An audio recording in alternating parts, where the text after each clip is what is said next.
Ready? Play.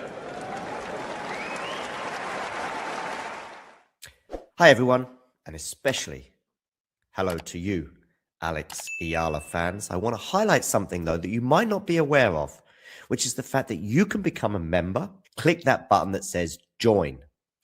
And what kind of things can you benefit if you become a member? Well, let's have a quick look. Here you can see some of the things that you will get as a member. First of all, you'll get exclusive videos that'll only be for you first. Secondly, you'll get other videos that will never be released to the public, just for you members. There are various different levels of membership, but you can begin by just becoming a member from as little as €2, £2, or $2 per month. That's a little over 100 Philippine pesos a month. So not much for some extra content, including some Alex Eala content. In fact, if we look at 2 recent uploads, we've got some of her practices and returns and slices, plus footage of her meeting, greeting, and signing autographs for fans. We've also got an unedited preview and prediction here of her upcoming clash in Miami. And we also have an unedited video of her being interviewed by myself last year in Portugal. Completely unedited and almost 20 minutes, exclusive for members only. There will also be hundreds and hundreds more videos available to you as a member, and hundreds more that are going to be uploaded in the near future, all for just members and all for just $2, €2, or £2 a month. So, what are you waiting for? Just click that join button right now and become a member and get access to the extra footage and, of course, little emojis, including an Alex Eala one, of course. If you enjoyed this video, make sure you hit that like button. Don't forget to subscribe and click that notification bell so you don't miss out on all things tennis.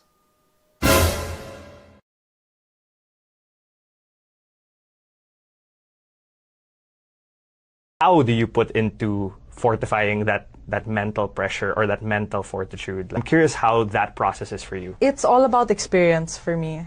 I have been competing since I was 6 and playing tennis since I was 4. So you can imagine how many tough situations I've been in regards with tennis. So I truly feel that the more you're put in that situation, the more you learn about yourself and the more you're able to approach certain moments in a way that suits you best. So I think being in those situations and really being brave is the best thing that I can do for myself.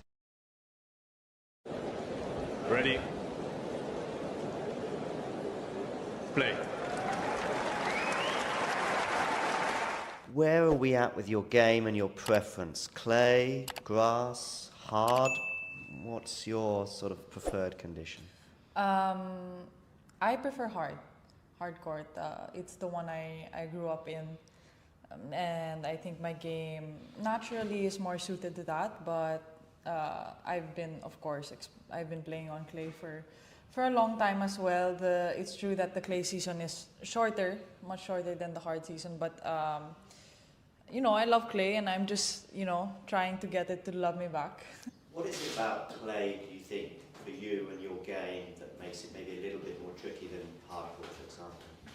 Well, I grew up on hard court, so it comes more natural to me, and maybe my game is a bit more suited to there, how to move, but not to say that it should change on clay. I don't think it's in the end it's a court, so of course maybe the bounce is higher, it's affected by the weather, but you can't make it such a big deal.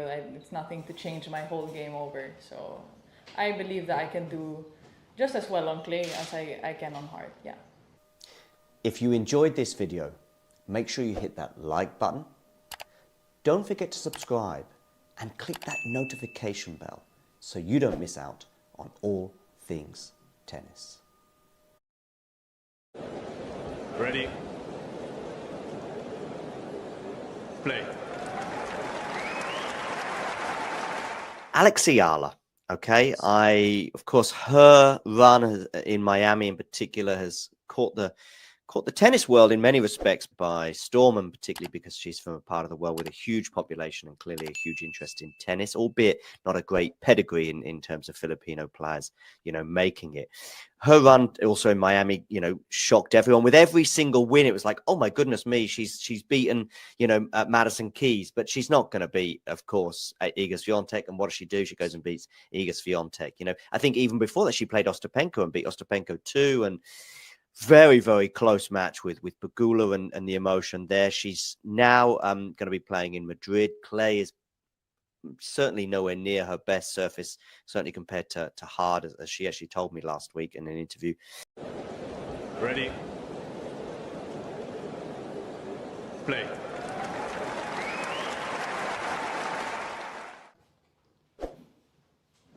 Conferência de imprensa com a Alexandra Eala depois da segunda ronda deste Open 125. Alex, tough one up there, of course. Thoughts on the match, please? I think she played very well. I think it was a good match, tight one for sure, and she performed better in the tight moments, and I know what I have to improve for the next tournament. Yeah. What do you have to improve? Well, I think a bit of the movement. It's my first tournament on clay. Being demanding with the quality on each shot, and yeah, just take it step by step. I don't think I'm not super down after the match. I competed well. I competed to the best of my ability, and yeah, it was a good match. Yeah. A lot of people came to support you, even on that very small courts. Are you still surprised with all those people wanting to see you play? Probably most of them for the first time. How happy are you with the sport? No, I'm super happy. It's tough conditions to watch here. Cold, windy, a lot of the times raining, and I guess that also affects the conditions of the court for the tennis. So for them to still be here and to support me despite that, it means a lot. Yeah. Do you think the conditions maybe didn't help you today, or didn't really matter? Maybe the balls were a bit heavier.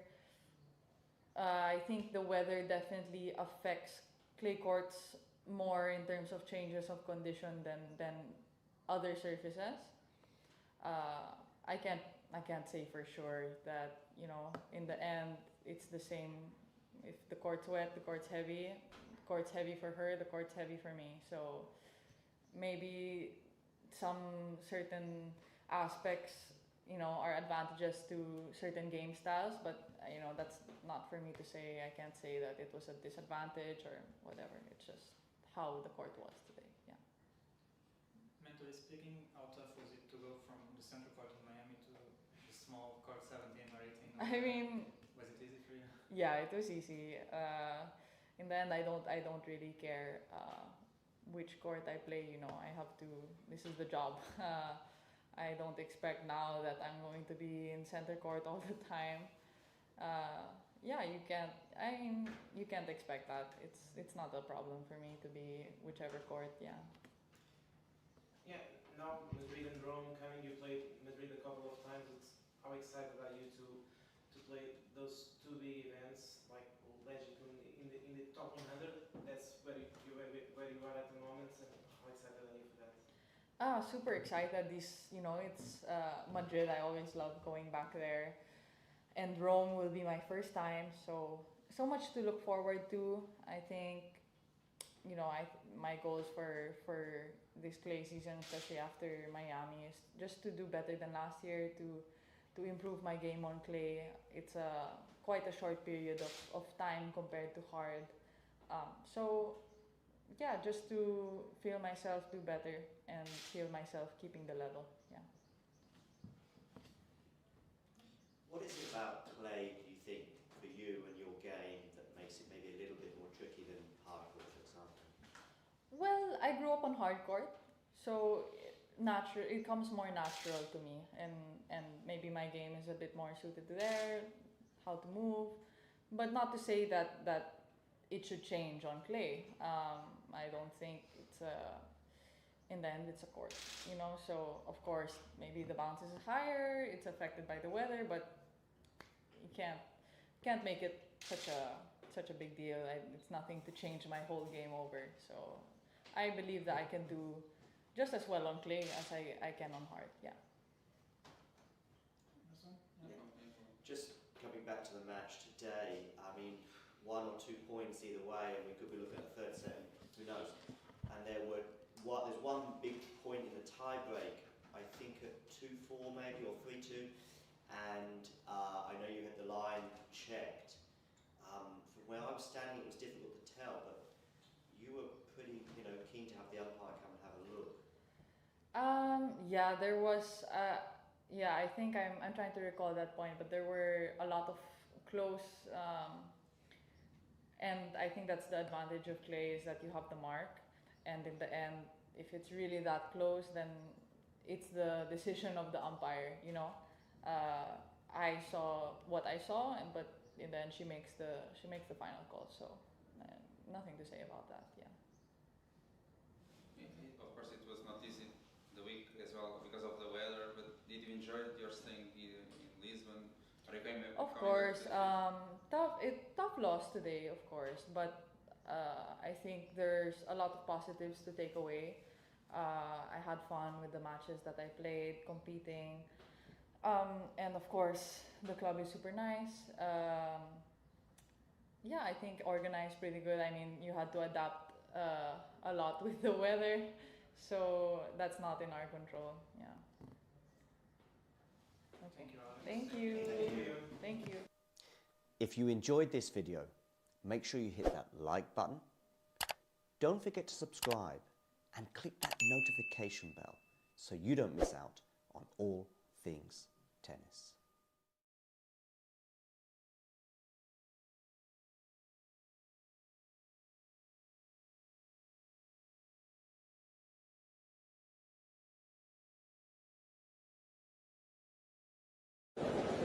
Ready. Play.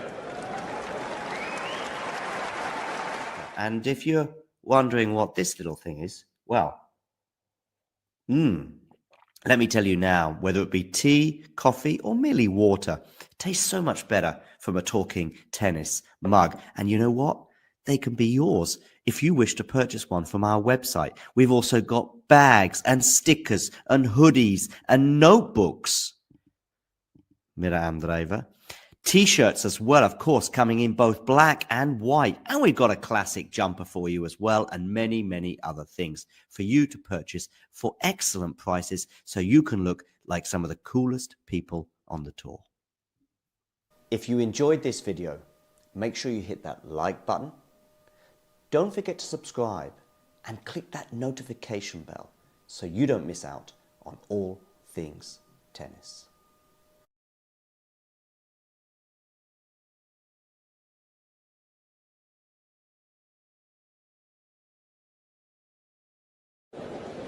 Ready. Play.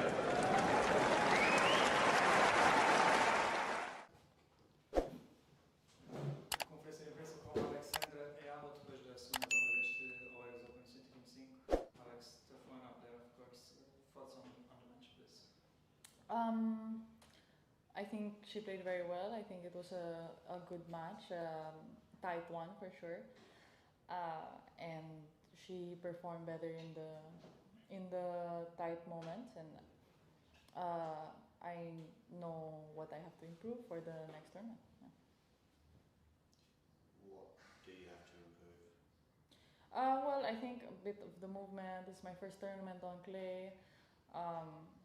Being demanding with the quality on each shot, and yeah, just take it step by step. I don't think I'm not super down after the match. I competed well. I competed to the best of my ability, and yeah, it was a good match. Yeah.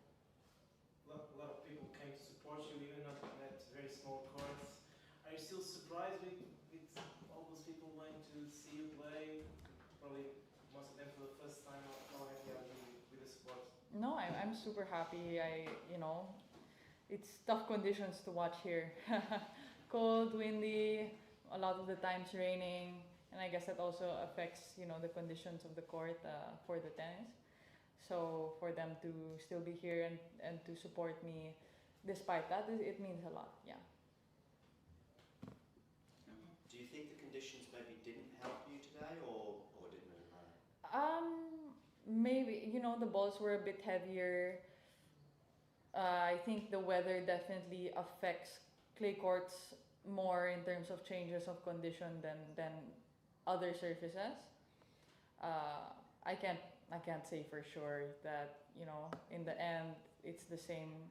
If the court's wet, the court's heavy. The court's heavy for her, the court's heavy for me. So maybe some certain aspects are advantages to certain game styles, but that's not for me to say. I can't say that it was a disadvantage or whatever. It's just how the court was today. Yeah. Mentally speaking, how tough was it to go from the center court in Miami to the small court 17 or 18? I mean, was it easy for you? yeah, it was easy. In the end, I don't really care which court I play. I have to. This is the job. I don't expect now that I'm going to be in center court all the time. Yeah, you can't. You can't expect that. It's not a problem for me to be whichever court. Yeah. Yeah, now Madrid and Rome coming, you played Madrid a couple of times. How excited are you to play those two big events like Legend in the top 100? That's where you are at the moment, and how excited are you for that? Super excited. It's Madrid. I always love going back there, and Rome will be my first time. So much to look forward to. I think, my goals for this clay season, especially after Miami, is just to do better than last year. To improve my game on clay. It's quite a short period of time compared to hard. So yeah, just to feel myself do better and feel myself keeping the level. Yeah.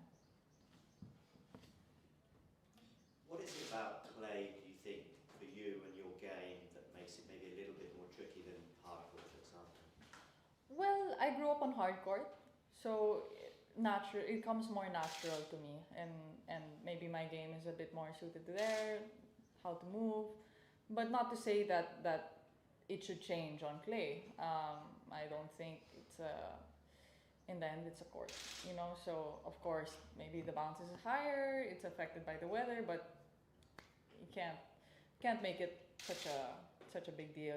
It's nothing to change my whole game over, so I believe that I can do just as well on clay as I can on hard. Yeah. Yeah. Just coming back to the match today, I mean, 1 or 2 points either way, and we could be looking at the third set, who knows. And there's one big point in the tie break, I think at 2-4 maybe, or 3-2, and I know you had the line checked. From where I'm standing, it was difficult to tell, but you were pretty, keen to have the umpire come and have a look. Yeah, there was. Yeah, I think I'm trying to recall that point, but there were a lot of close. And I think that's the advantage of clay, is that you have the mark, and in the end, if it's really that close, then it's the decision of the umpire. I saw what I saw, but in the end, she makes the final call. So nothing to say about that. Yeah. Of course, it was not easy the week as well because of the weather. But did you enjoy your staying here in Lisbon? Of course, tough loss today, of course, but I think there's a lot of positives to take away. I had fun with the matches that I played, competing, and of course the club is super nice. Yeah, I think organized pretty good. I mean, you had to adapt a lot with the weather, so that's not in our control. Yeah. Okay. Thank you, Alex. Thank you. Thank you. If you enjoyed this video, make sure you hit that like button. Don't forget to subscribe and click that notification bell so you don't miss out on all things tennis.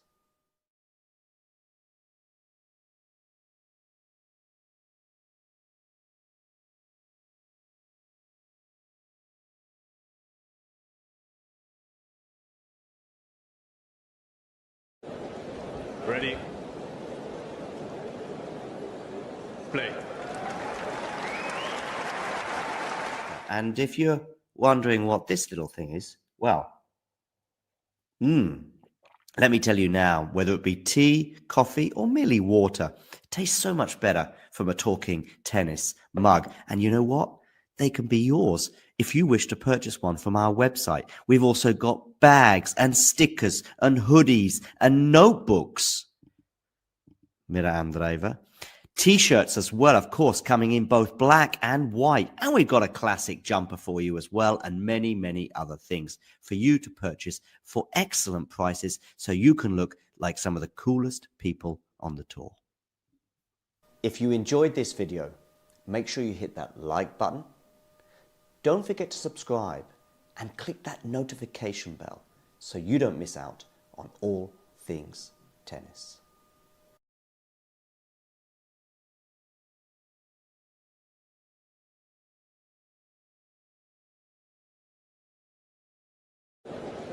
Ready. Play.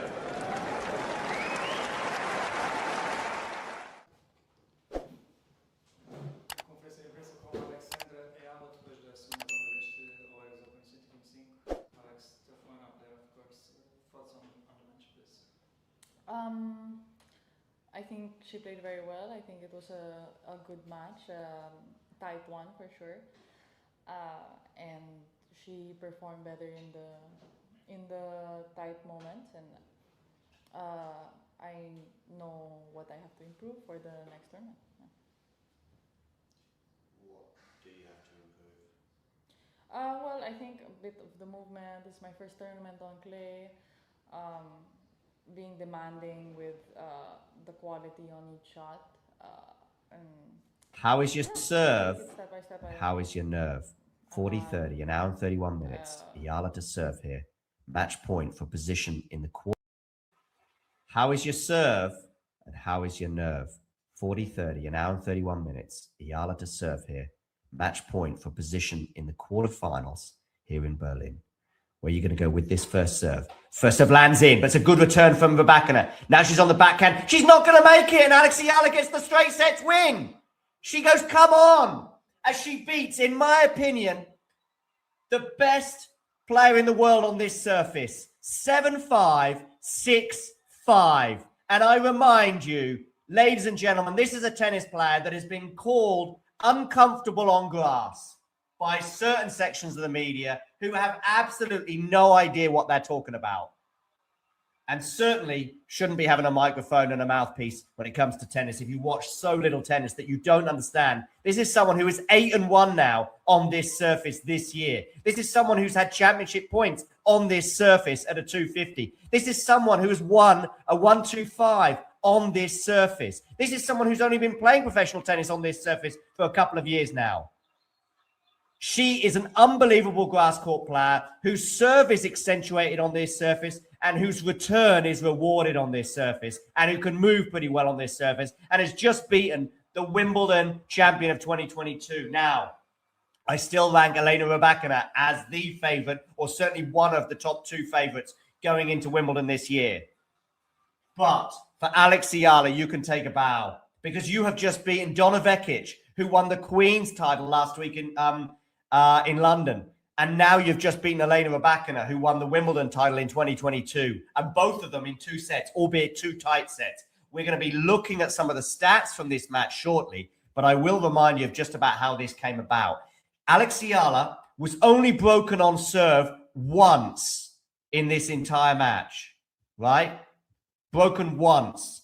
And that was in the early stages as she went down 4-1. But from going down 4-1, she then breaks back. She then breaks Rybakina at 5-all, and she then serves that out to get 7-5 and win the first set. Bit fortunate, huge moment in the match when she's down break point trying to serve out that first set. And Rybakina has a fairly easy put away forehand down the line that she puts long. Wow, indeed. Wow, indeed. And then it gets to juice, and ultimately Eala gets that done. She then goes up an early break. She then has love 40 to go up a double break, but can't do it. She then has a match point on the Rybakina serve, but can't do it, but digs deep and wins in straight sets. Here she is now. What did he tell you? I don't know. I just said, "Oh my God!" We were just screaming, and my mom was there too. And I don't know. I'm really happy. Yeah. This was an incredible performance. You just beat the world number 2 on maybe her favorite surface, on grass courts. What did you think of the match? Oh, I am a little foggy right now. I think, I'm still shaking, and I was shaking in the match point too. But no, I'm really happy with today, of course. Stay with us because we're going to be here a while yet. Either way, I think there were really tight moments in both sets, and of course she's an amazing player, and yeah, she's the one to beat. So she is the one to beat. I'm happy to have been able to share the court with her again. You were so good today. You were down 4-1 in the first set. She started off firing cannons from serve, from forehand, backhand. What would you say changed after being down 4-1? I think she really started on fire and she came out hot. I think I was able to get a couple of free points with my serve, and I think that helped also. And just some good returns. She did I don't know how many aces in the first couple of games. So I think getting the point in play was a big help for me. Well, speaking of return, you are one of the best returners on tour. Today, yes. You absolutely are. She is one of the best returners on tour. The best server on tour. What would you say is the secret to a good return, even against somebody that serves as well as Elina? I think you have to give yourself grace while also being brave. And I think for me, that's really tough. Yeah, I think for me, returning and my game in general, a highlight word would be to be brave. And it makes a big difference when I'm able to do that. You were so brave today. You played so well. Alexandra Eala into the quarterfinals, beats the world number 2.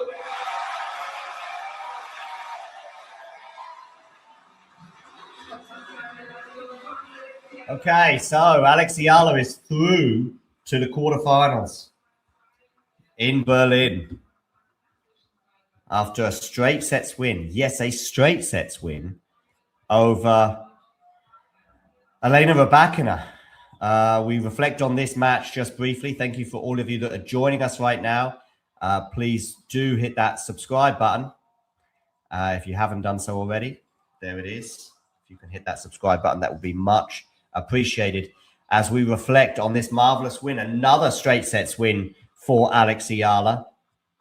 After her straight sets win over Donna Vekic in the first round in Berlin, she backs it up with another straight sets win. This time, even more impressive, perhaps, over Elina Rybakina, given the nature of the opponent. Yeah, similar scorelines, of course, actually. In fact, were they similar or identical? Identical, wasn't it? 7-5, 6-4 over Vekic, and then 7-5, 6-4 over Rybakina. And she's going to be playing Elina Svitolina in the next round. We're going to look forward to that match in a moment, but I still want to reflect on where Alex is at, both in terms of this tournament, but also in general. She is now, for the season on grass, she has won 8 matches and lost 1. I cannot overemphasize just how impressive 8-1 is as a ratio on any surface in any moment. 8 wins and 1 loss. That is kind of like, top player in the world sort of form. Albeit, there is an asterisk, I get it. 5 of those 8 wins came at a 1-2-5. But she won the tournament in Birmingham. Okay, some match stats for you guys. I'm going to also share them with you on the screen as well before we look forward to her quarterfinal with Elina Svitolina. So the match stats are, of course, the most important stat of all is that she won by the exact same scoreline, 7-5, 6-4, that she had in her first round match with Donna Vekic, but this time against Elina Rybakina. Here are those stats, as I promised. I'm going to share them with you right now. So, no surprise that she was out-aced. She even highlighted that, of course, in her post-match interview there, where it was sometimes difficult just to get her racket on the return, but she did highlight just how important it is to be brave on return, and that ambition is rewarded on the grass a lot more than it is on the clay. 4 double faults from Rebecca, and that's not too bad over 2 sets. 69% of Alex Eala's first serves landing in. That is massive, and that is huge for her. And that's what she needs to aim for when she's coming up against players like Rebecca anyway. She can get away with 50, 55, 60 maybe against other opponents, but when you're playing the world number 2 on maybe her best surface, then yeah, she had 71% overall in the first set, so it did drop a bit in the second set. Unforced errors, though, for Elina Rybakina today. 41 unforced errors. That is no good. And, of course, a lot of those came on the forehand side, and a lot of them came in big moments.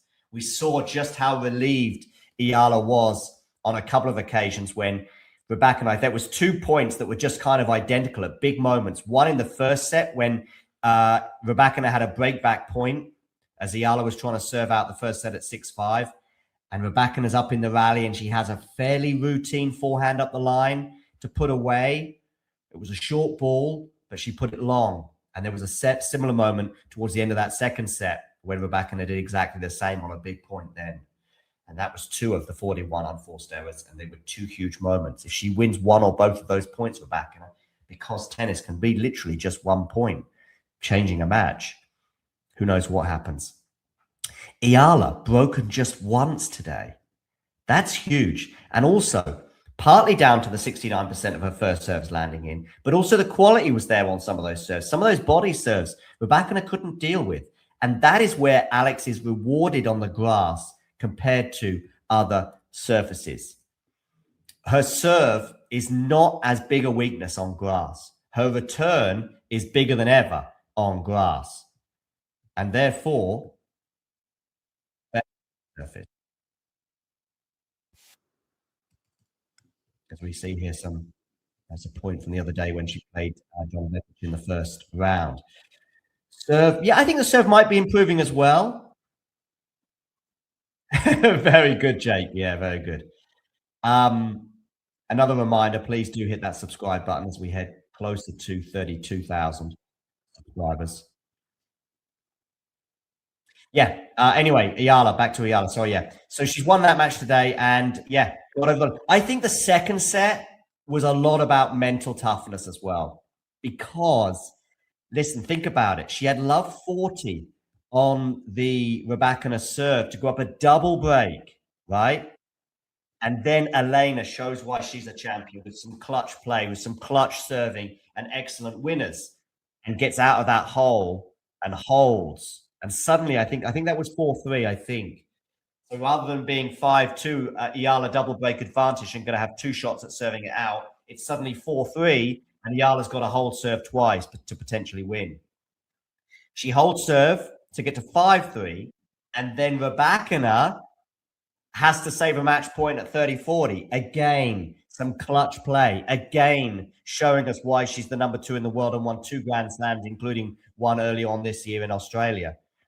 And gets out of that hole with 3 points in a row with, again, some clutch play. And you're thinking, okay, this is tough now for Alex.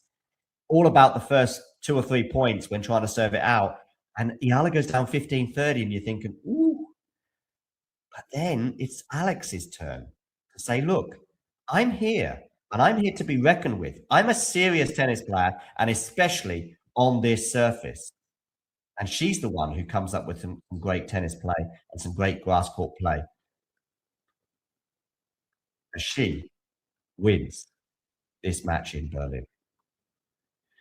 So I did say that we're going to look forward now to her quarterfinal with Elina Svitolina. One thing I will say is I am almost certain now that she's going to be seeded for Wimbledon because Alex Eala's live ranking with that win, listen to this.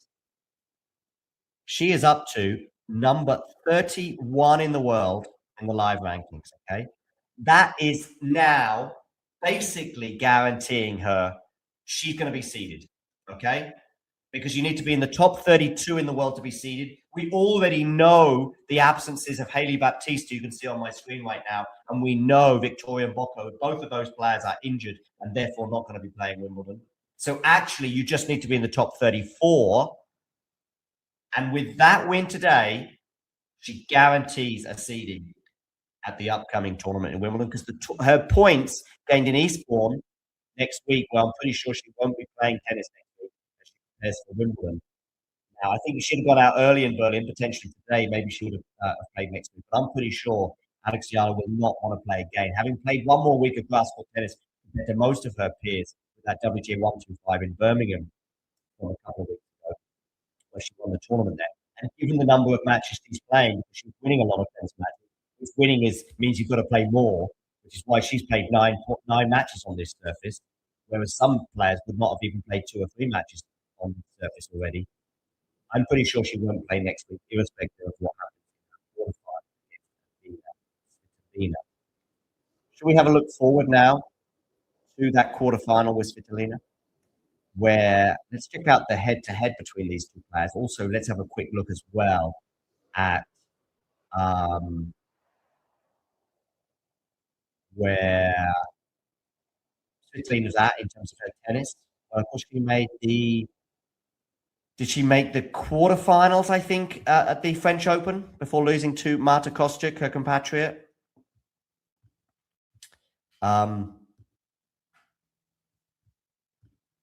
So, yeah, playing some great tennis this year is Svitolina again. She won a 1,000 this year. I'm not sure. I'm trying to think. Oh, of course, she won Rome, didn't she? Did Svitolina a few weeks ago. Of course, today, but she's very capable of class, where she's had really good runs at Wimbledon in her career. These two have never played each other before. Eala is playing Blood Hongberg as a wild card. Okay. Do you think she'll still play?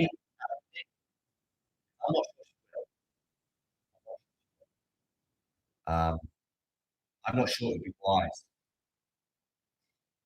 I think she's had enough tennis. Nick, by the way, you're welcome if you want to come on and talk a few minutes, but you might not be able to. I appreciate that. You're welcome to reflect on this video in the back or helping forward to the Elina match, where, as I said, they've never played before. But let's have a look at what Svitolina's been up to this week in Berlin. And of course, now I'm reminded that Nick, I think, tipped Svitolina for the title. It's a huge gamble, I think, more so than even a slam. I think it's difficult to tell going into some of these 500 before a slam. But I just thought, really, for Svitolina, it might be all about the first round against Kalinskaya, a former finalist in Berlin, but I think he had championship points against Pegula a couple of weeks ago. A match that I watched alongside Mario in the German capital in the stadium with Stefan. Anyway, that was Kalinskaya, but of course, Kalinskaya retired hurt. I haven't heard any more news on Anna regarding her health. Fingers crossed she's okay and going to be fit and firing for Wimbledon. Once that match was overcame, if you will, she then has to play Evelise, who beat Frech in the first round, but Svitolina, I think, was always going to be the favourite there against the German, and she came through that in straight sets, 6-3, 6-2. And now we'll be playing Alex Eala. I think this is Svitolina's first tournament on grass. She didn't play Queens, no, she didn't know. So we saw her in recent weeks. She's been getting a lot of wins at tournaments. She wins in Rome, the Italian Open. You can see some of these scores on the screen.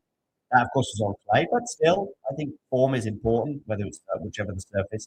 She then gets more wins, of course, in Paris. She gets 4 wins there before losing in 3 sets to Marta Kostyuk.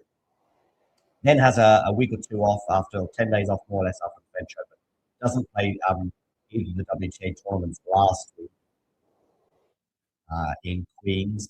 And where was the other one? There was a 250 somewhere last week, wasn't there? Where was the other one? Was it somewhere in England?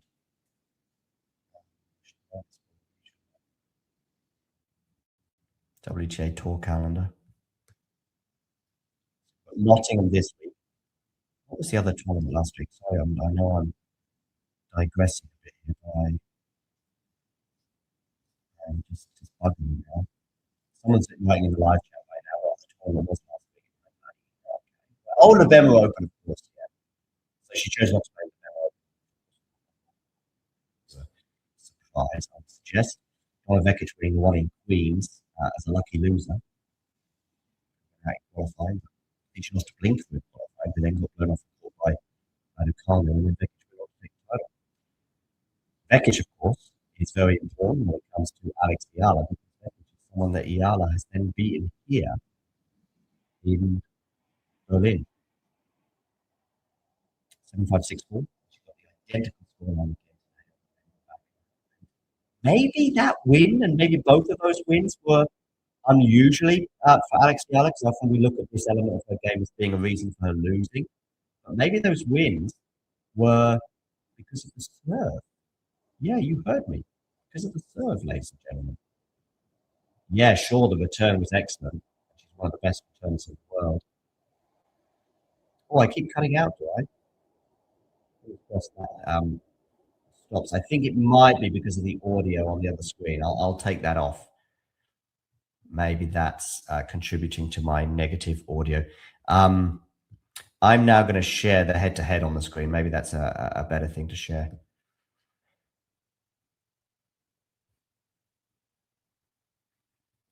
So, Nick, I did actually ask if you wish to join, but I understand if you can't. But you're more than welcome to jump on, which I think you have the access to. So, Svitolina coming through against Evelise in straight sets. Alex Eala coming through today against Elina Rybakina. What do I think is going to happen? Once again, I think it's important for Alex Eala to get a high percentage of her first serves in. Today, she got in 69%, and I think it was a huge thing for her to win this match. It was much lower. Yeah, I think it's because I had the audio, Nick, on the other screen. Let me know if you want to join me. Against Vekic, it didn't need to be so high. I think it was below 60 against Vekic. Might have been about 54%, but she was playing beautifully against Donna, and Donna was just a bit leggy after that title-winning run in Queens. And I think that helped. Yeah, I think we often see Alex, don't we, in tournaments, just eventually run out of steam and come up against a top opponent. And eventually the leg strapping is there, and we see her eventually come undone as a result. Not only that, but I also think she struggles against players that play with aggression and margin. I think that has a big influence. I'm thinking about some of her losses that she's had. I'm thinking about Noskova at Indian Wells. I'm thinking about Murkova in Miami, and I'm also thinking about the Coco Gauff loss she had in the Middle East. And I think that might be a problem against Svitolina. I haven't really considered freshness being a big issue, because I think maybe for Alex, the more consecutive days that she was playing, if you think about, I think she played like maybe 6 matches or 7 matches in 8 or 9 days across Birmingham and Queens. I think eventually that was going to catch up with her, although the loss to Iva Jovic she had was also because Iva was playing out of this world grass court tennis, as I know she can. And ultimately, where Jovic is at and where Eala is at, Jovic is just ahead of her. Simple as that right now, particularly on grass, but I think just in general. You might, of course, say the same about Rybakina, and yet Eala won that match. But there's a couple of things. I thought Eala, maybe the first set was huge for her because of Rybakina not having played any matches on grass until last week in Queens, where she lost pretty early or early-ish to Katie Bolter, and then hadn't played in the Berlin tournament at all, and probably would have arrived later than Alex in Berlin, because Alex would have lost earlier than Rybakina did in Berlin, if that makes sense. So I think that helped a little bit today in terms of, okay, Alex goes down 4-1, but once she gets back on serve, there was some momentum there, and she took it across the line. I still thought Rybakina was winning in 3 sets, even when Eala gets that super early break in the second set. But anyway, the way she got through that mentally was very impressive today. Love 40 up as well on Rybakina serve in one of those service games. Yeah, don't worry, Nick. No worries. I assumed that was the case. When she had love 40 on Rybakina's serve and had a chance to go double break and she couldn't take that, mainly because Rybakina just was so clutch. Then she has match point on the Rybakina's serve, and I thought, oh. And then I thought, okay, 15-30 down when you're trying to serve it out against Elena Rybakina. And she did say that she was shaking a bit, you know, which, well, she's only human. But she served it out very impressively to 30 to set up this quarterfinal with Elina Svitolina. I do think this is going to be a step too far for Alex. I think that. I thought Rybakina would be a step too far. I thought the Vekic match was winnable for Alex because of where she was at. I thought eventually Rybakina would find her groove today. And maybe if Elena had got that break point back that she had at 5-6, I think we might well have seen a different match going into that tie break and maybe the early stages of the second set. But once Eala got over the line there and then got the break, well, she did very impressively to hold on. Maybe if Alex doesn't serve it out as well, which was a huge danger at 15-30. Ifs, buts, and maybes, Alex is just playing probably the best tennis of her career. I mean, last season, she wins 2 matches on clay. This year, she wins 4 matches on clay. She's won a WTA 125 this year already, earlier in her year than she did last year. Yes, she won a WTA 125 in Guadalajara, but that came in September. She's already had a career high ranking of 29 this year. I think if she either beats Svitolina or if she gets a win at Wimbledon, maybe, or 2, she's going to obviously lose those points from Eastbourne if she doesn't play Bad Homburg, or if she does play Bad Homburg but doesn't have a deep run there. But yeah, 8 wins and 1 loss on grass. But is it going to be 9 wins and 1 loss after the Svitolina match? I think no. Do I think it's going to be close? Yes. 2 tight sets or 3 sets win for Svitolina. But do I think there's no shame in that? Absolutely. That's where I see it at. I do think Svitolina will have just too much for Alex. But Alex is playing with, what do you call it, with house money right now, given that she's won these matches over Vekic and Rybakina. What was the tweet from Jose Morgado? One of the biggest wins of Alex's career. Maybe the biggest? I mean, Rybakina's world number 2, right? It's her 5th top 10 win for Alex, and I think they might, certainly one of them was against Paolini this year. It's her 3rd in 2026, and it's her 2nd ever top 3 win. Of course, she beat Iga, didn't she? I'm not sure where Iga was ranked, maybe 2 or 3 when she beat Iga in Miami last year. But yeah, Eric Fuelda here says hypocrite. Now, I don't know if that's me or if that's somebody else. But interesting take, especially as it's not really like hypocrite because of X, Y, Z. But maybe Eric is just angry, either angry because I predicted Alex to lose, or he's angry that I'm covering tennis at all. I don't know. Or maybe he's talking about himself. I don't know. Eric, let me know how you're feeling. I feel as though you're a little bit frustrated right now. Sorry about that. Anyway, I think that ultimately Svitolina will get over the line, but we'll see. Thank you for the Alex Watch Along. Superb win, Alex. I'm so happy. Svitolina doesn't commit a lot of unforced errors, so it's a lot tougher. Yeah, I think that's a fair point. Music Ramblings by Eben. I think that is something. When she comes up against someone erratic like an Ostapenko, I know she lost to Ostapenko earlier on this year in Linz, but she also beat her in Miami last year. I'm also thinking like Yastremska, who I think Alex has had some success with in the past because Alex can frustrate her. But Alex's tennis on a quick grass court compared to hard court is slightly different, where it's not just about frustrating her opponent, it's about bringing out her weapons, i.e. the return. So, yeah. And once the rally gets going, and she highlighted this in her post-match interview today, once the rally gets going, then Alex is an aggressive player. It's all about getting the rally going. If she can get to that neutral position, then she'll start unleashing big backhands and forehands across the court. I think the slice and the drop shot are works in progress, but there's some optimism there.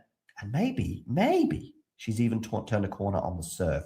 I just don't think it's going to be quite enough against someone of the caliber of Svitolina. And that's a really good point. It is something that's sort of been somewhere at the back of my mind as I preview this match. The unforced errors from Svitolina are not quite so prominent. Okay, thank you for joining. We will now play an interview that we did with Alex Eala last year. So hopefully you can enjoy that interview. If you've not seen it before, you're going to now watch it. And keep going in the live chat and let us know your thoughts both on this match today, but also maybe Eala or Svitolina or Rybakina or anything else in tennis. Do share those thoughts in the live chat. But in the meantime, enjoy this interview. Ready. Play. All right, Alex, thanks for joining Talking for Tennis having me. today. Thank you. First thing is just tell us about your win that you had yesterday in the singles.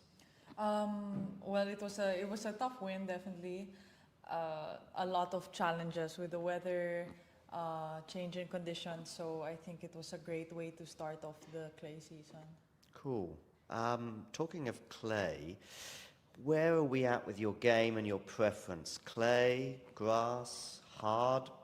What's your sort of preferred condition? I prefer hard court.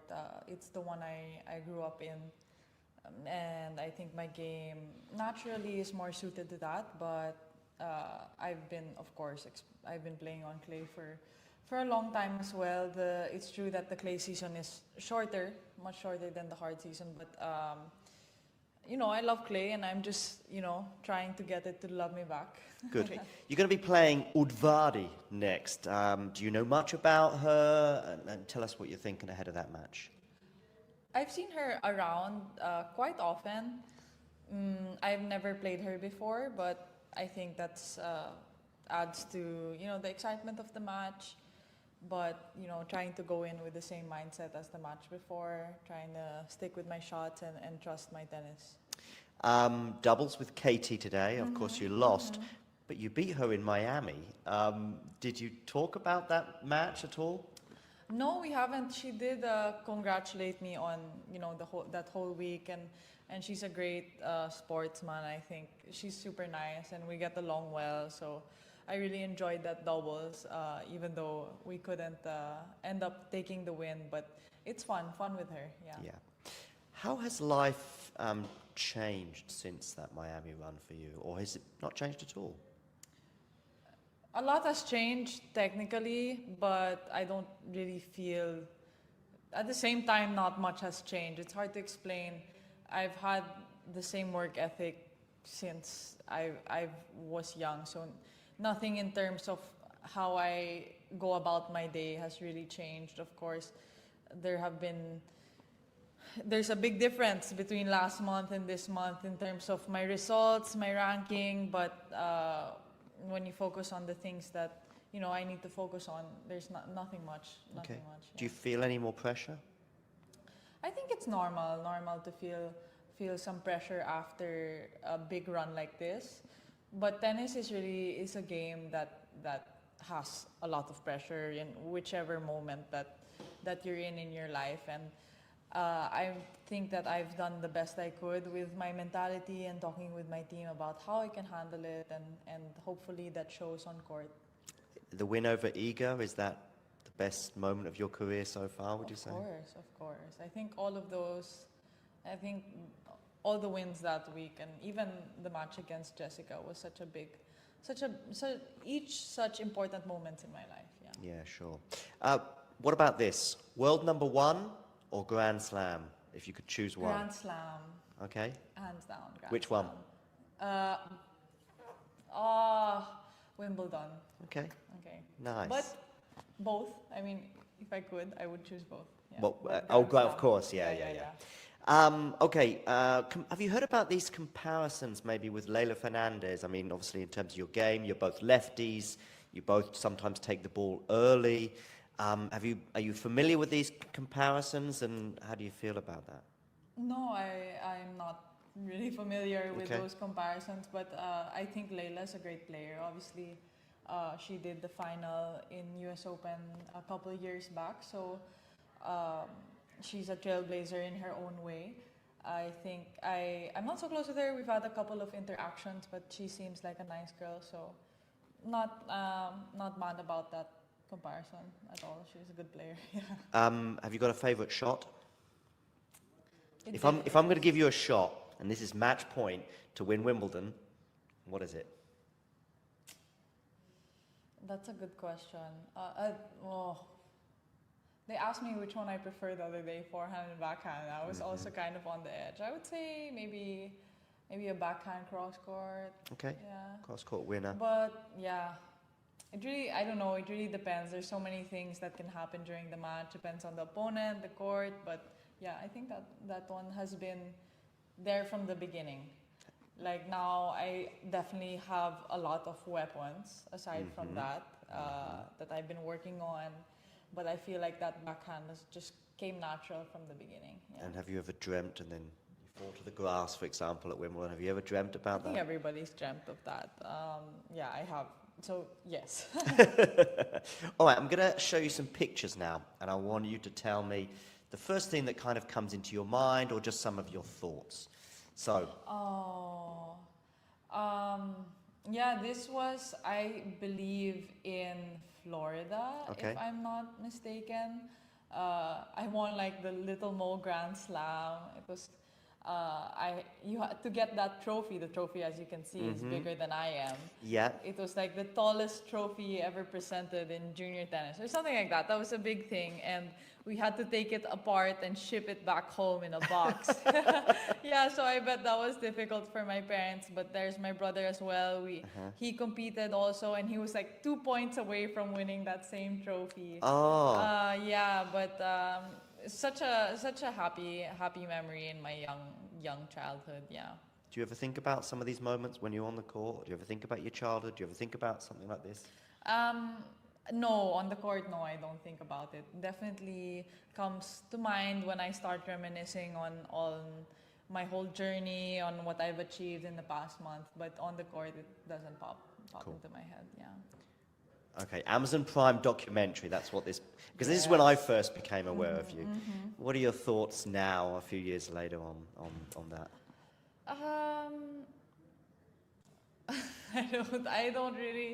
I don't know. I think a lot of people got to know me through this documentary. So obviously a big privilege to be part of that. A lot of people will come, oh, are you the girl from Amazon Prime? Yes, that's me. So now hopefully I'll be known for more things than that. For sure. But this is it's so nice to have these memories and these moments captured on camera. Yeah, cool. US Open junior title. I was there when you won that. You were there? Yes, I was. Okay. Yeah, just as a fan, but yeah, I was there. Okay. Yeah. Yeah, this was such a precious moment. I feel it was so full of emotion, and yeah, I started crying, and I feel like, of course, Junior Grand Slam doesn't guarantee anything for the future, but it's a huge achievement, you know, and it's still a decoration, you know. I think just the word Grand Slam and to win it in those courts, I feel, representing my country, it was a big deal. Yeah. Cool. Actually, representing your country is something I want to speak to you about, because this image here is sort of also about being from the Philippines and being a professional tennis player. What does it mean? Yeah. I feel like the biggest advantage of representing my country is the community, you know, and the pride that I'm able to bring when I do well to my people, and they come out, they support, they really make the effort. So I'm so appreciative. Yeah. Cool. Next one is graduation from the Rafa Nadal Academy. Obviously, Iga and Rafa were there present. What did that mean to you when that happened? I was super excited because every year I would see who was the celebrity guest or who was the guest speaker at each graduation. And I remember there was Roger, I think Paul Gasol was there one year, and I was so excited when it was Iga, because she had just come off a slam win or something. Yeah, I think the French Open was the week before, because Rafa just lost to Novak, I remember. Yeah, I remember, and no, it was super happy, and I think Iga told me that I remember that she said she'll see me around on tour, and I was like so excited, you know, and it happened. Yeah, it definitely happened. She did see you around. This is after the win against Yes, Iga. I know. I've watched that video so many times, and it's just so heartwarming. I really tried to just stay in the moment and remember everything, how it felt to be there. But funny story, like I can't really remember anymore. Like I can't really remember what I saw or that moment right after the ball went out. So, but Do you remember how you were feeling or thinking on match point, or is it almost like you're watching just a video and you don't remember it? no, yeah, I do. I remember. Yeah, I think I felt. It was on the turn, right? Yeah, normally when match point comes against these big players, you know, you're trying to get yourself to stop thinking about what would happen if you win, because, you know, but those thoughts didn't come to me at all during the match. I feel I was in a state of such focus that, you know, and I couldn't really believe it when I won. Yeah. Cool. Then this went viral. This moment that you had afterwards, where obviously you'd lost to Jessica, but you know I was watching this on TV and I thought, wow, this is amazing. I mean, obviously, hopefully you can have more of this. But again, what do you remember about this few minutes after you'd lost to Jessica? This was such a sweet moment for me. Let me tell you, I'm definitely not normally like this when I lose. No. But this was definitely a special circumstance. I remember the last couple of match points, I was able to save a match point, you know. Yeah. And I just tried to prolong the match as long as I could because I knew that this is where I wanted to be. And then after I sat down, after the handshake, I looked up and just so many flags of the Philippines and so many Filipinos. It was past midnight, they were there to stay, and I had just had the best run of my career so far. So there was so much to be happy about in that moment, yeah. Cool. So that's that. Now, this is quite recently, I believe. I think this is after your run. But also I want to know about Rafa and the influence both his academy, but even Rafa as a player has had on you. Well, I've been there since I was 13, so obviously deeply rooted with the academy. Rafa has been a role model, you know, someone to look up to for so long, and I think the values match the values that the academy instills matched with the values that my family had when they were raising me. So that's why they felt so comfortable to send me over there. And of course, they have a part in a big part in my game. Yeah. And Rafa the player? Rafa the player. Did you enjoy his career, or were you a fan? Of course. I don't know who doesn't enjoy Rafa as a player. I remember I watched him one time in center court in French Open when I was young. So before even going to the academy, and it's crazy to see the intensity he has and the way he hits the ball. So much to look up to. Cool. What about here in Werash? What would it mean? I mean, you've not won a WTA title yet. You know, what would that mean potentially if you were to have a good week here, for example, and maybe even lift the trophy? It would mean a lot. I think right now what I need is a lot of hours on court, a lot of hours playing at a level that, you know, a level that I'm happy with and a level that I know I'm capable of. So this is a tournament that will help me do that. Cool. Last question.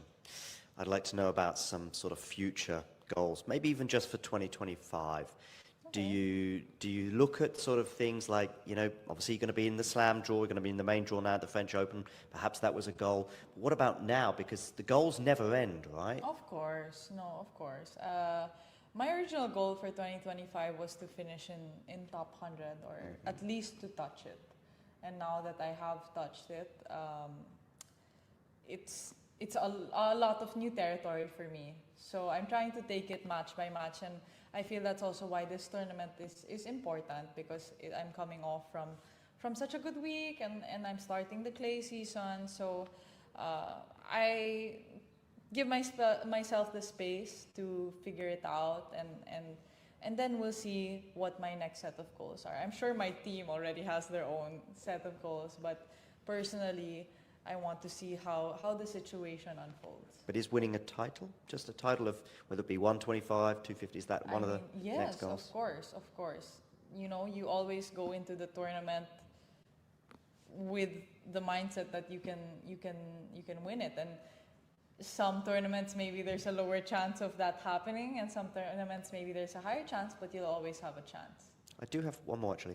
Did Miami surprise you? I mean, you said coming into a tournament, you know, you feel as though you have a good chance maybe of having a good run, but did you expect the semi-finals there? No, I did not. So yes, it did surprise me. I think Miami 1000 is WTA 1000 is one of the tournaments where I had the lower chance of holding the trophy, but I'm so proud that I was even able to come close, and the way I did it, I had such a tough draw. I know. So I had a tough draw. I really had a tough draw. I mean, you had Madison Keys. I didn't even realize, because you just look at the first, you know, you're trying to get through one obstacle at a time, and after I passed each one, I'm like, it's just getting harder. Yeah. Because it was Madison, Iga, and Jessica, wasn't it? And then it, yeah, you know, I had Elina, I had Katie. Yeah, Elena as well. I had Madison, and then Badosa, who unfortunately withdrew, and then Iga, and then Jessica. It was and then just if grand... I had won, it would have been Arena. So, you know, it's so funny to look back on. Yeah. Cool. Thank you very much. Thank you so much. See you tomorrow. See you tomorrow. Okay, I'm going to try to pass the ball. Go. Sorry. Thank you, Alex. Bye-bye. Bye-bye. If you enjoyed this video, make sure you hit that like button. Don't forget to subscribe and click that notification bell so you don't miss out on all things tennis. Ready. Play.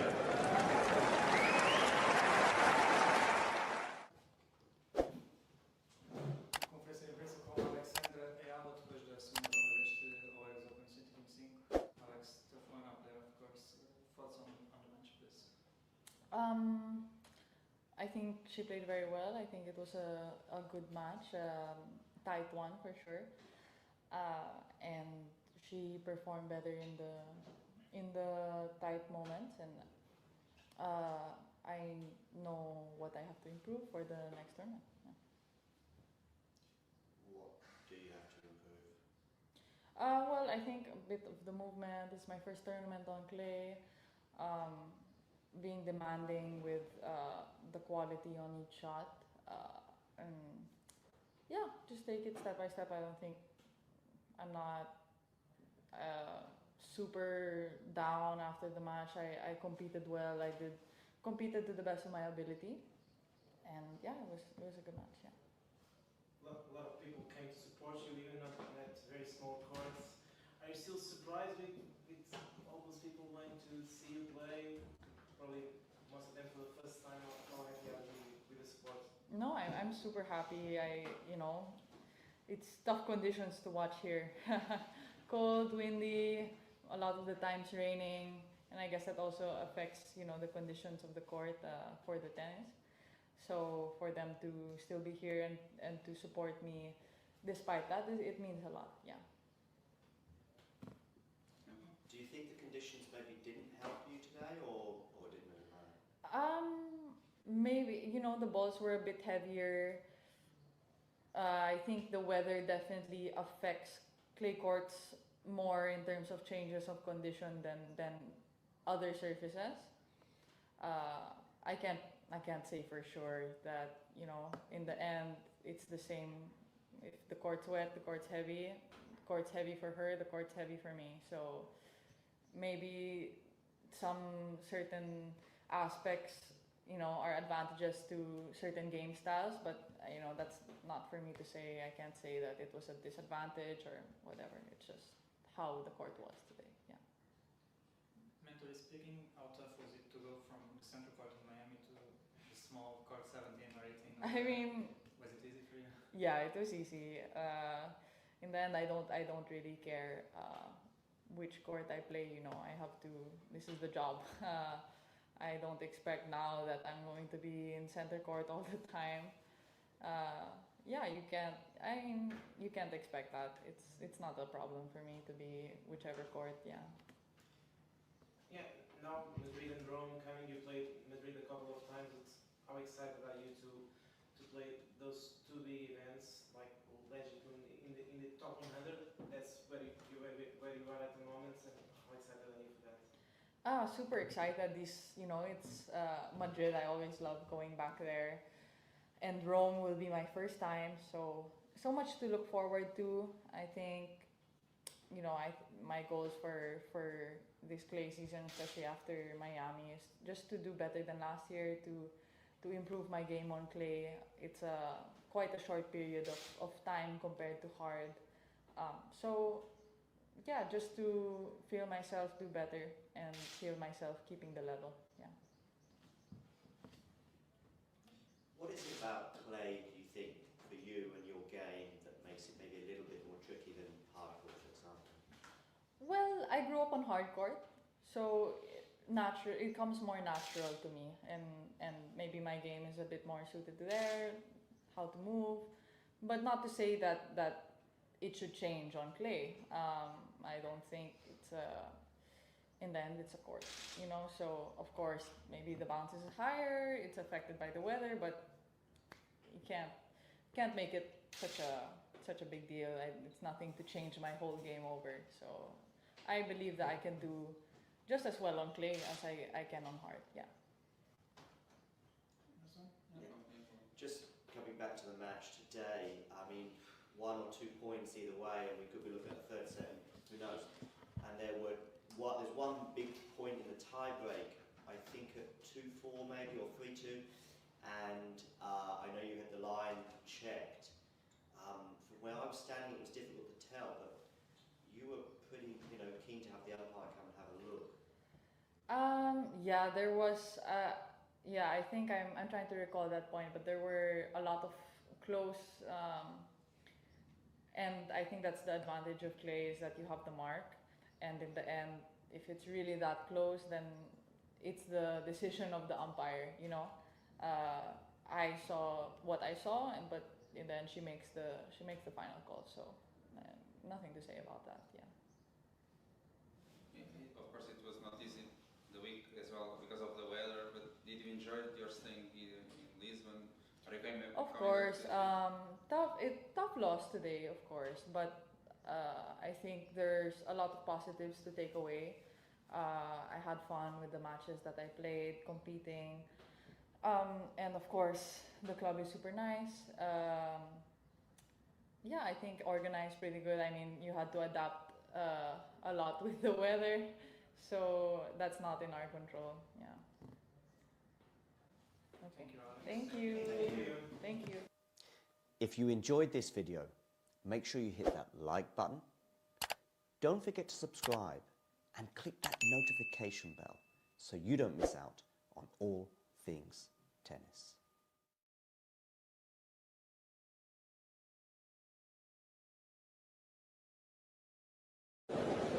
Ready? Play.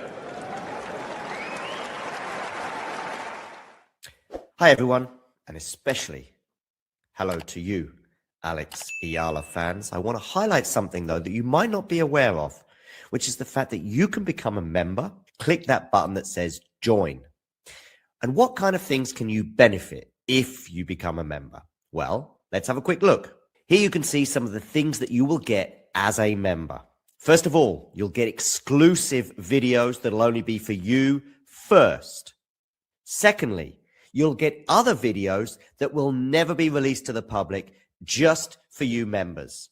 There are various different levels of membership, but you can begin by just becoming a member from as little as €2, £2, or $2 per month. That's a little over 100 Philippine pesos a month. So not much for some extra content, including some Eala content. In fact, if we look at 2 recent uploads, we've got some of her practices and returns and slices, plus footage of her meeting, greeting, and signing autographs for fans. We've also got an unedited preview and prediction here of her upcoming clash in Miami. And we also have an unedited video of her being interviewed by myself last year in Portugal. Completely unedited and almost 20 minutes, exclusive for members only. There will also be hundreds and hundreds more videos available to you as a member, and hundreds more that are going to be uploaded in the near future, all for just members and all for just $2, €2, or £2 a month. So what are you waiting for? Just click that join button right now and become a member and get access to the extra footage and, of course, little emojis, including an Eala one, of course. If you enjoyed this video, make sure you hit that like button. Don't forget to subscribe and click that notification bell so you don't miss out on all things tennis. How do you put into fortifying that mental pressure or that mental fortitude? I'm curious how that process is for you. It's all about experience for me. I have been competing since I was 6 and playing tennis since I was 4. So you can imagine how many tough situations I've been in regards with tennis. So I truly feel that the more you're put in that situation, the more you learn about yourself and the more you're able to approach certain moments in a way that suits you best. So I think being in those situations and really being brave is the best thing that I can do for myself.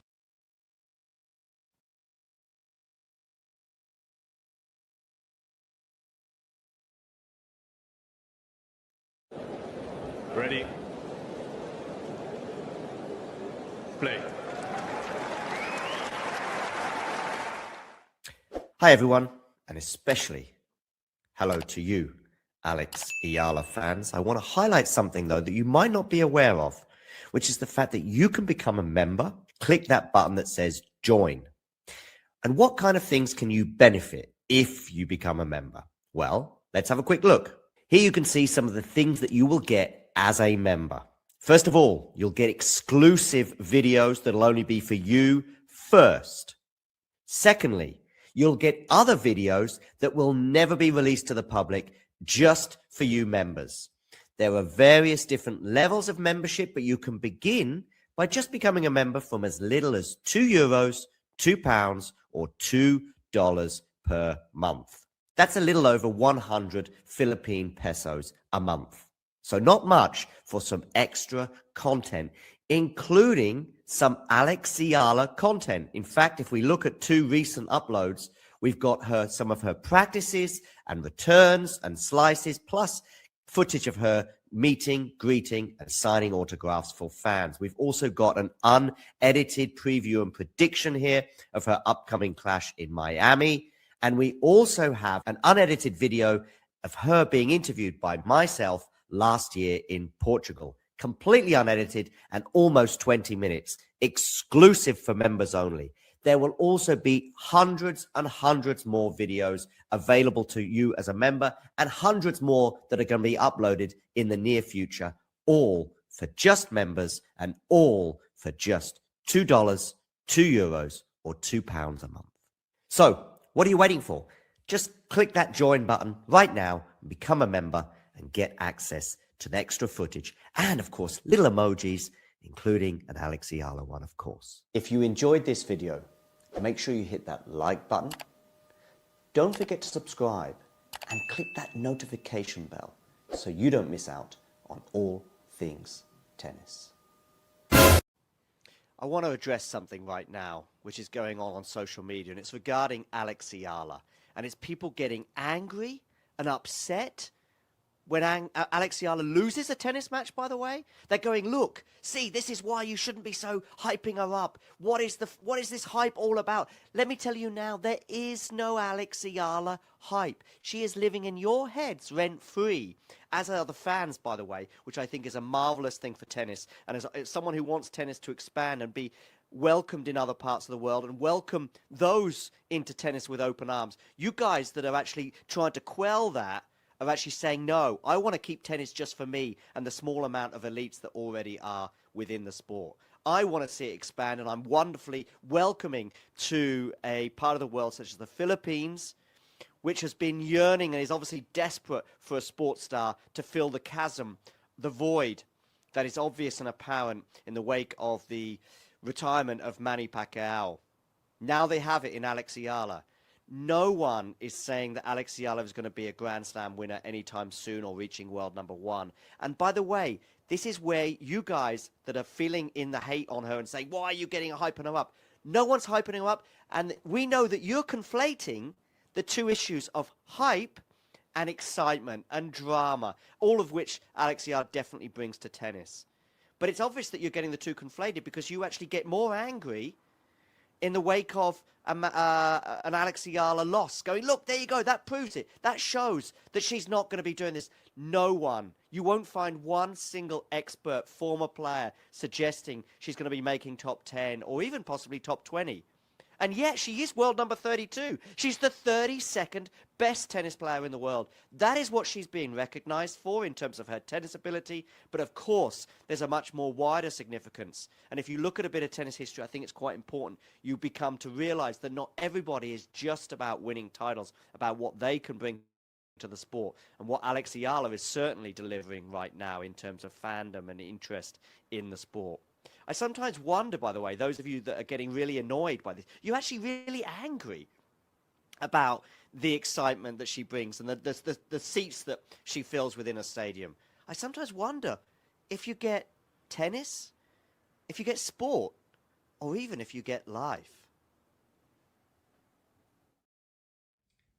If you enjoyed this video, make sure you hit that like button. Don't forget to subscribe and click that notification bell so you don't miss out on all things tennis.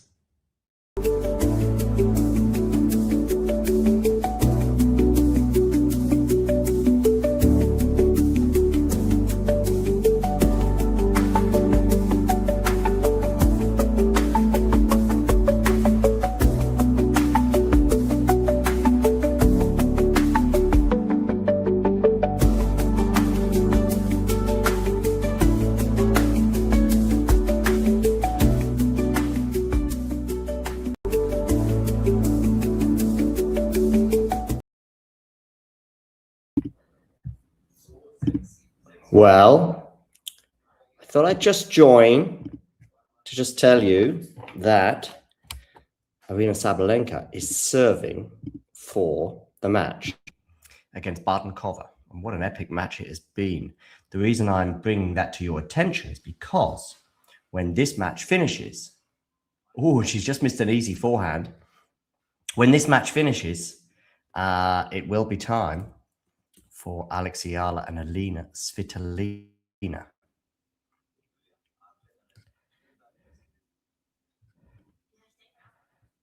So I'm just going to share the score with you on the screen. As you can see, it's 15-all with Sabalenka serving for the match. As soon as this match is concluded,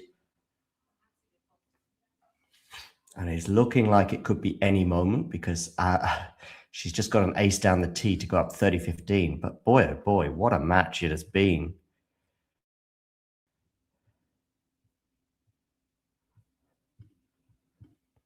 There we go. There's the score for you. If it looks like I've just come back from a run, or if it looks like the aforementioned protection that goes to your suggesting, then no, it isn't that. No.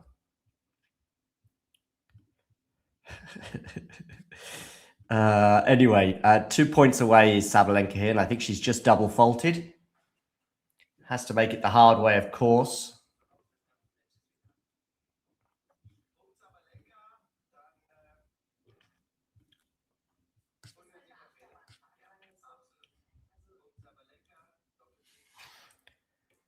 Okay.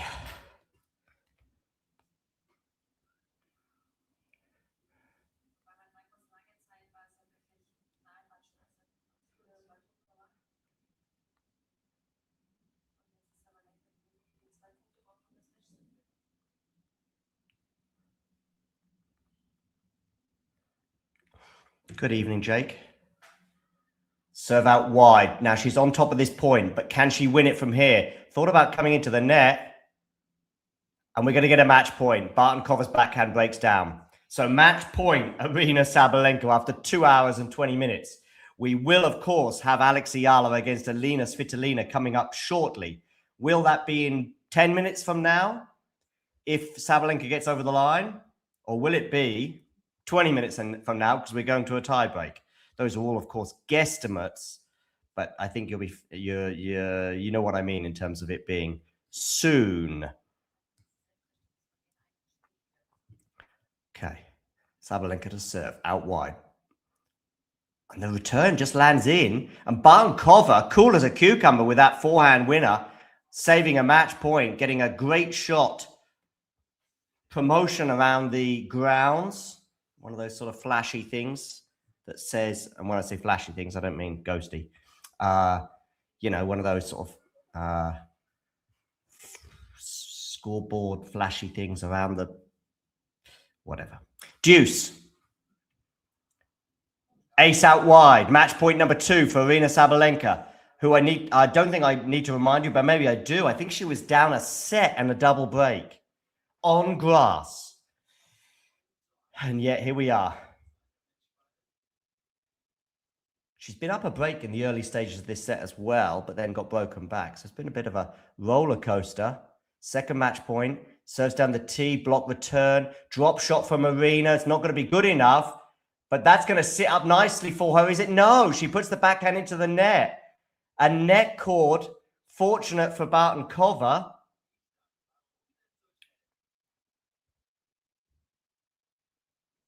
These incredibly tough losses that Arina they surely have to take their toll on her. You know, I'm thinking 2 Grand Slam finals against Coco Gauff, up a break in the third on Rybakina as well this year in Australia. The nature of the loss at the French Open this year. What a backhand winner that is, though, from Arina. Yeah, Svitolina's the favourite, yeah. Whether you go 55-45, 65-35, somewhere in that rough area.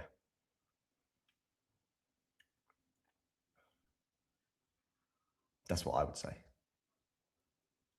Forehand winner from Arina Sabalenka after a great serve out wide, and she does get over the line after 2 hours and 23 minutes. 2-6, 7-6, 6-4, which barely tells the story. At one point, she was getting blown off the court.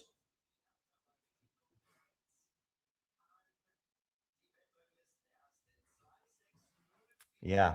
All right, guys, I'm going to take a quick break where I'm going to have a much earned, needed shower, and I'm going to play you my preview to the Svitolina Alex Eala match. So enjoy. Ready? Play. How is your serve and how is your nerve? 40-30, an hour and 31 minutes. Eala to serve here.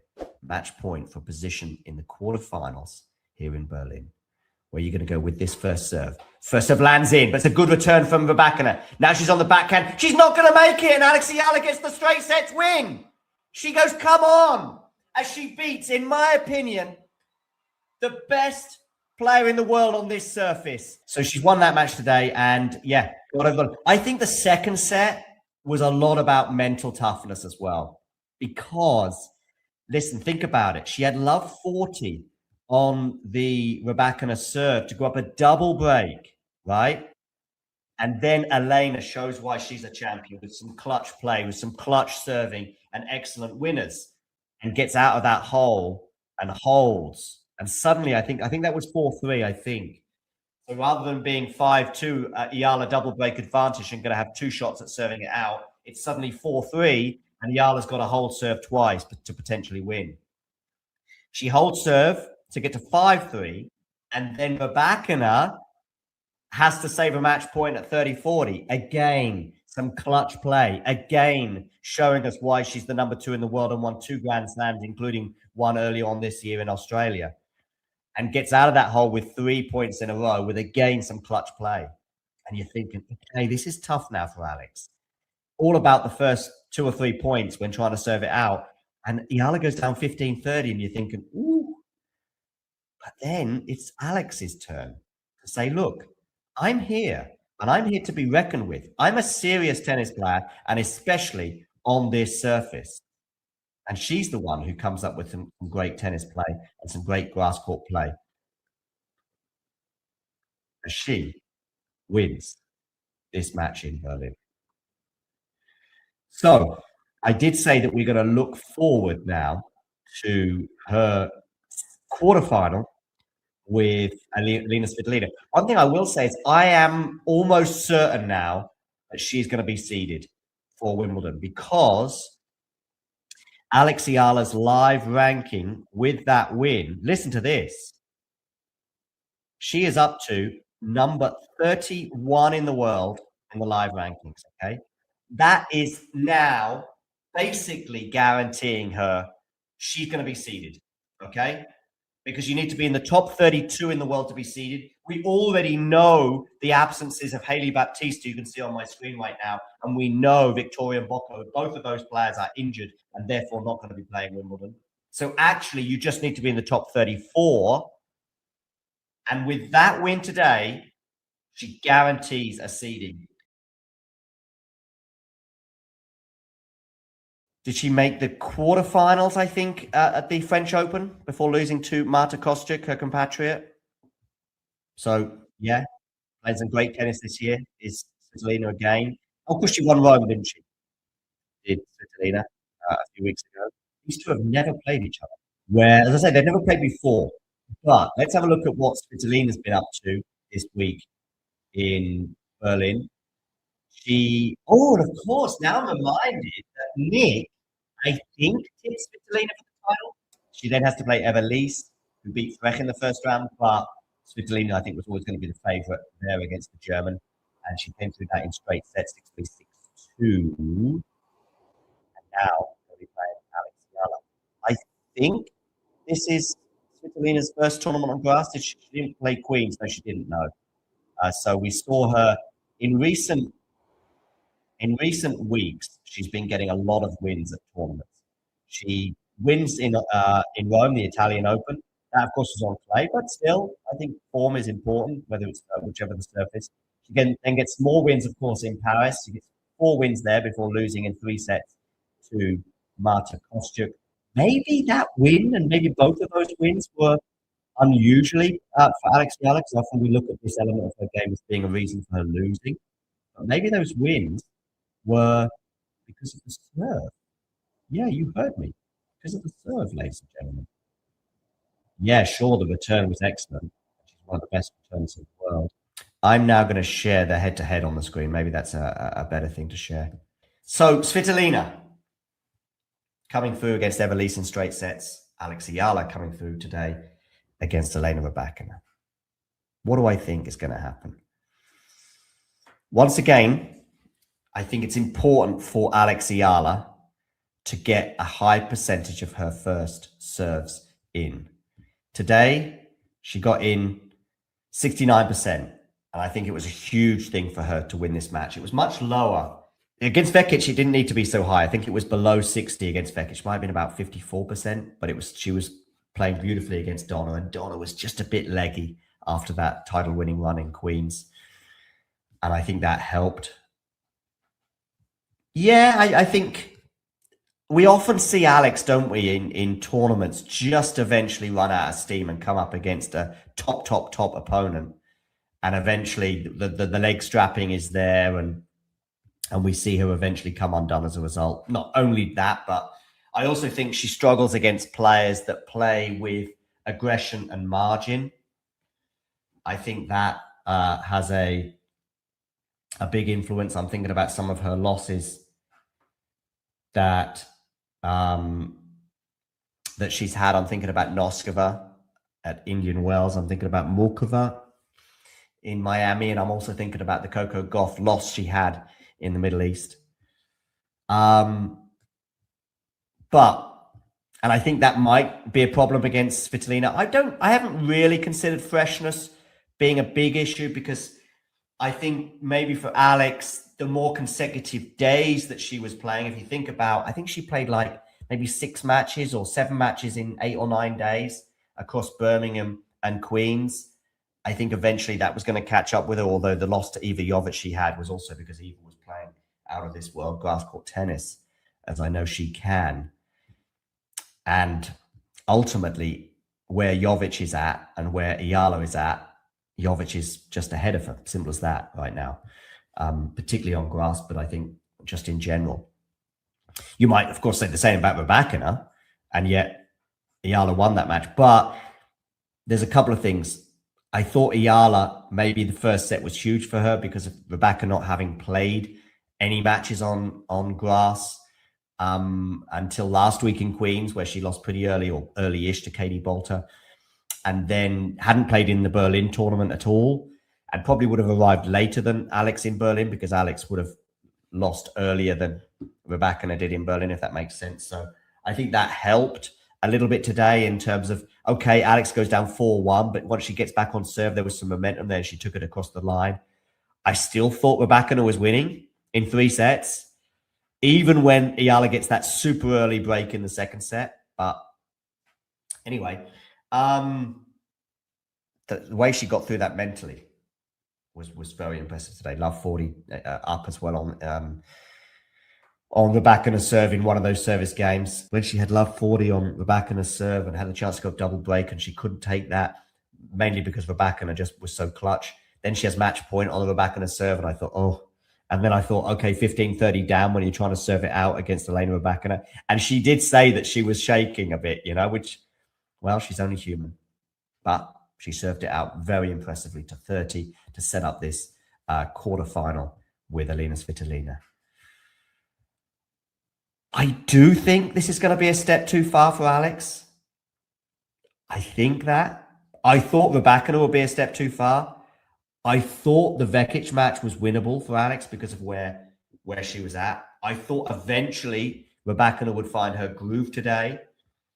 And maybe if Elena had got that break point back that she had at 5-6, I think we might well have seen a different match going into that tie break and maybe the early stages of the second set. But once Eala got over the line there and then got the break, well, she did very impressively to hold on. Maybe if Alex doesn't serve it out as well, which was a huge danger at 15-30. Ifs, buts, and maybes, Alex is just playing probably the best tennis of her career. I mean, last season, she wins 2 matches on clay. This year, she wins 4 matches on clay. She's won a WTA 125 this year already, earlier in her year than she did last year. Yes, she won a WTA 125 in Guadalajara, but that came in September. She's already had a career high ranking of 29 this year. I think if she either beats Svitolina or if she gets a win at Wimbledon, maybe, or 2, she's going to obviously lose those points from Eastbourne if she doesn't play Bad Homburg, or if she does play Bad Homburg but doesn't have a deep run there. But yeah, 8 wins and 1 loss on grass. But is it going to be 9 wins and 1 loss after the Svitolina match?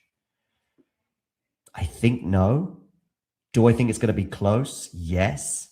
2 tight sets or 3 sets win for Svitolina, but do I think there's no shame in that? Absolutely. That's where I see it at. I do think Svitolina will have just too much for Alex.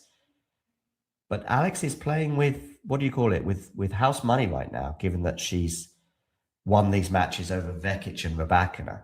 What was the tweet from Jose Morgado? One of the biggest wins of Alex's career. Maybe the biggest? I mean, Rybakina's world number 2, right? It's her 5th top 10 win for Alex, and I think they might, certainly one of them was against Paolini this year. It's her 3rd in 2026, and it's her 2nd ever top 3 win. Of course, she beat Iga, didn't she? I'm not sure where Iga was ranked, maybe 2 or 3 when she beat Iga in Miami last year. Anyway, I think that ultimately Svitolina will get over the line, but we'll see. Svitolina doesn't commit a lot of unforced errors, so it's a lot tougher. Yeah, I think that's a fair point.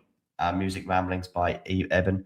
I think that is something. When when she comes up against someone erratic like an Ostapenko, I know she lost to Ostapenko earlier on this year in Linz, but she also beat her in Miami last year. I'm also thinking like Yastremska, who I think Alex has had some success with in the past because Alex can frustrate her. But Alex's tennis on a quick grass court compared to hard court is slightly different, where it's not just about frustrating her opponent, it's about bringing out her weapons, i.e. the return. So, yeah. And once the rally gets going, and she highlighted this in her post-match interview today, once the rally gets going, then Alex is an aggressive player. It's all about getting the rally going. If she can get to that neutral position, then she'll start unleashing big backhands and forehands across the court. I think the slice and the drop shot are works in progress, but there's some optimism there. And maybe she's even turned a corner on the serve. I just don't think it's going to be quite enough against someone of the caliber of Svitolina. And that's a really good point. It is something that's sort of been somewhere at the back of my mind as I preview this match. The unforced errors from Svitolina are not quite so prominent. If you enjoyed this video, make sure you hit that like button. Don't forget to subscribe and click that notification bell so you don't miss out on all things tennis.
My name is Clara Towson, and I'm a friend of the show.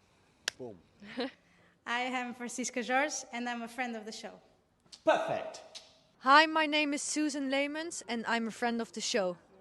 Boom. Yeah. My name is Zainab Sammaz, and I'm a friend of the show. Boom. Hey guys, my name is Sasha Vickery, and I'm a friend of the show. Boom. Hi, my name is Lloyd Harris, and I'm a friend of the show. Perfect. Hi, my name is Jan Faria, and I'm a friend of the show. Boom. Yes. Take one. Well done. Hi, my name is Jasmine Paulini, and I'm a friend of the show. Wow, Jasmine, you got it in one time. Ready. Play.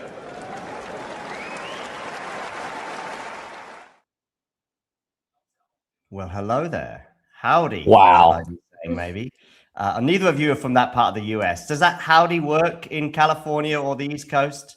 I'm a habitual user of the word howdy, actually. And I'm, I mean, you know what it means. But people on the streets of, where are you from exactly, Zach? Tell me the name of your town. Durham, North Carolina. It's Carolina. Much more of a Texas and Southwest thing in my experience than a tradition than an East Coast American South thing. Amanda, people on the streets of California, they're not saying howdy either, right? No, I don't think anyone's ever said howdy to me before. All right, I'll reel that one in. Let's reel out the winner of the previous encounter in Berlin, which was a pretty crazy match. Arina Sabalenka, Amanda, having to do it the hard way, as seems to be always the case. Yeah, I mean, that was a pretty crazy match.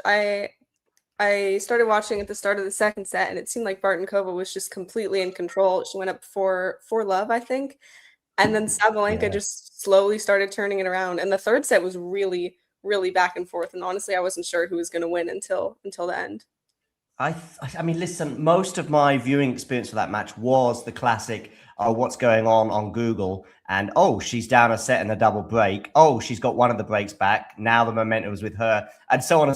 And yet I probably saw, I don't know, 12 points from the entire match, including the last 4 or 5. I saw some bits of I think I saw the conclusion of the first set as well, 6-2. But you're right, when she's down 6-2, 4-love. I mean, who wins 10 games out of 12 against Arina Sabalenka on grass? Because we know people win 10 games in a row on clay, as that happened at the French Open recently. But how are you doing, Zach? Anyway, you all right? It's a beautiful day in rainy North Carolina. I could not be more excited to be joining for this match. The odds, according to the odds makers, are that Svitolina has a 68% chance of winning, 32% for Eala. I wonder if the chat agrees with those odds. And despite the odds, I would love to know who folks are rooting for. I think I'm on my end. I know who folks are rooting for. I know the answer to that one. Let's let them prove it. Let's let them say. The folks of the chat, and you can soon tell who they're rooting for because you just go to the very objective poll, and I'm going to share it with you on the screen. But let's have a couple of guesses. What do you think is the YouTube poll right now? Let's start with you, Zach. Percentage Eala to Svitolina or Svitolina Eala? What I'm going to say it's 91% for Eala. Okay. What do you think, Amanda? Is it rooting or prediction? It should be prediction, but very few. In fact, I think no one interprets it that way. Okay, I'm gonna go like 85% for Eala. All right. Ghosty says 91% is low. It's just come in from 93 to 92. I don't know if you can. I'm going to show this on the screen. But yeah, it's just come in from 93 to 92. There you go. Off by 1%. Famously good predictor. As the match is underway and Svitolina wins the first point, if you ask that chat, they probably think that's the only point she'll win. To be fair, when and this is what I say in defense of a lot of Eala fans, the votes in the polls, the tweets, the Instagram posts, etc., whatever else the kids are into these days, it's sort of based, and the cheers in the stadium in particular, it's based on hope, not belief. It's like, wow, she's won a point. Let's celebrate, you know? Oh my goodness, she's down like 6-love, 4-love to Coco Golf. Fingers crossed she can get a game. Oh, she's got a game. You never know. And so I do think it's not really coming from an arrogant sort of assumption place. It's just like, I've just got to vote for my charge. Okay, 30-15 here. It is now, in fact, I've got 40-15 on my TV screen. Eala, I do want to highlight, yesterday was serving really well. How about that forehand there, inside out to go up 40-15 on my screen? John, I noticed there's more tennis gear than I've seen previously behind you. Has Tennis Warehouse Europe been sending stuff your way? They've been sending my stuff my way mostly at the beginning of the year, but I've just finally got it kind of within camera shot.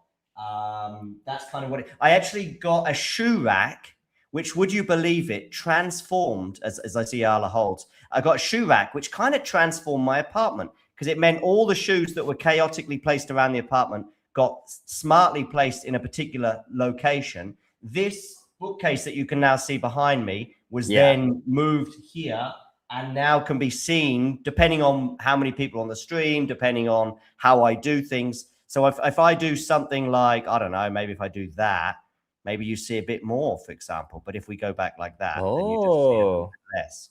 So yeah, so that's transformed the apartment. I can see, and by the way, look at this. Look at this for the.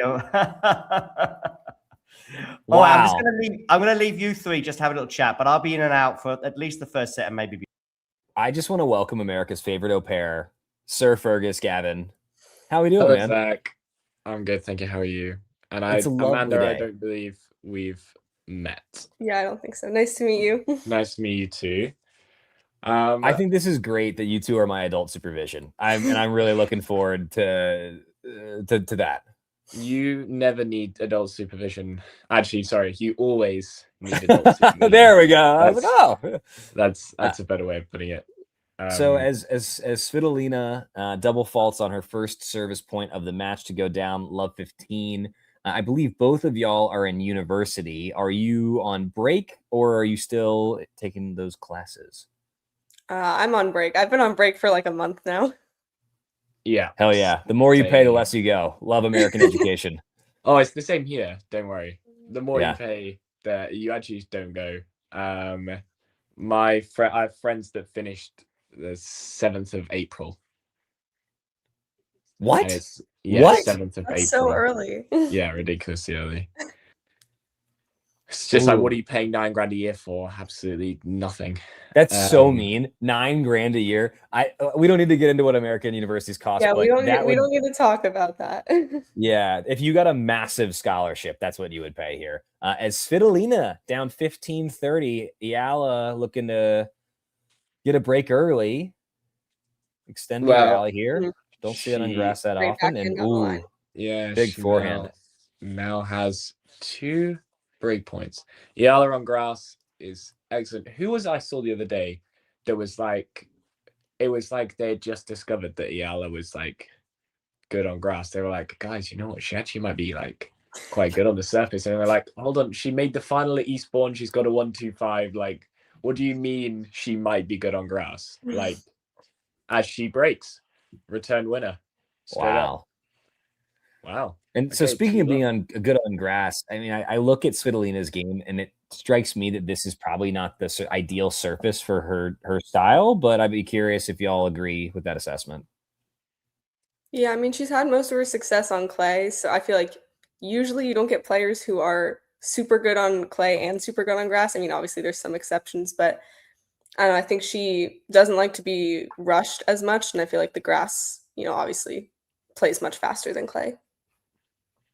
Yeah, it's just a great example of what a freak Alcaraz is. Like, I don't know that there's ever been somebody who is like a natural surface. In fact, I never even heard like, oh, they're a natural surface player until Alcaraz. He's such a weirdo with his ability to play just as well on grass and clay.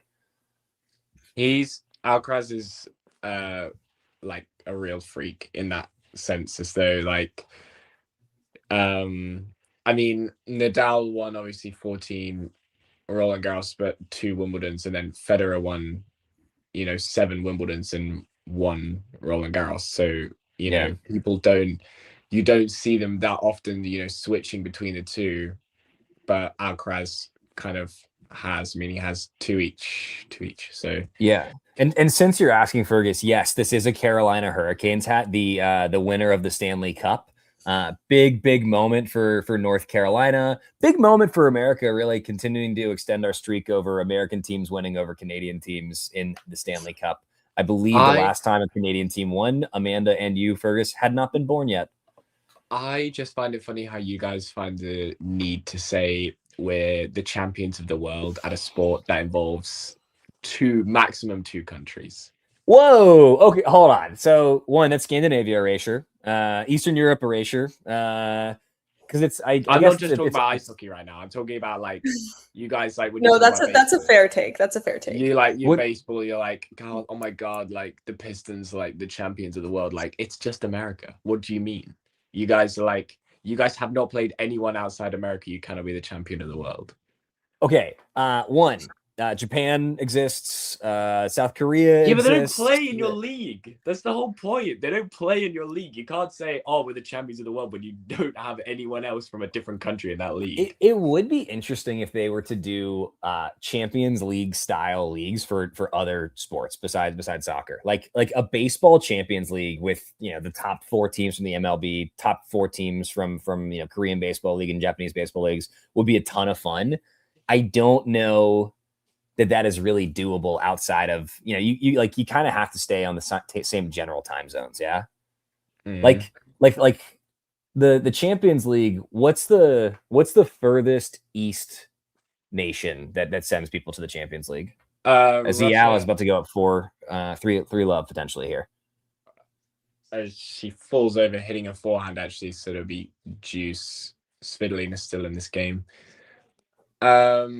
Russia, there are teams from Russia or Ukraine. So yeah, that's kind of as east as you go. Actually, we have had teams from, I swear there was a team from Uzbekistan once. I don't know. But something like that east. You're looking out there. Really out there. That's a long way away. Yes, that's a long flight home if you lose as well. That is an odd slip there. Gosi points out correctly for Eala. But also, hey, it's the natural surfaces. They're a little slippery. Oh, very saucy drop shot attempt to go up, add in. We've got Lexi in the chat. We love an active chat. We don't like an active chat. We love an active chat. I mean, it's Eala, so I assume that we have an active chat. I apologize. I am just trying to give my thoughts on another match that just finished. But Eala does hold for 3 love. Love that swinging volley. Does she have a problem with her shoulder with all the tape, or is that just precautionary?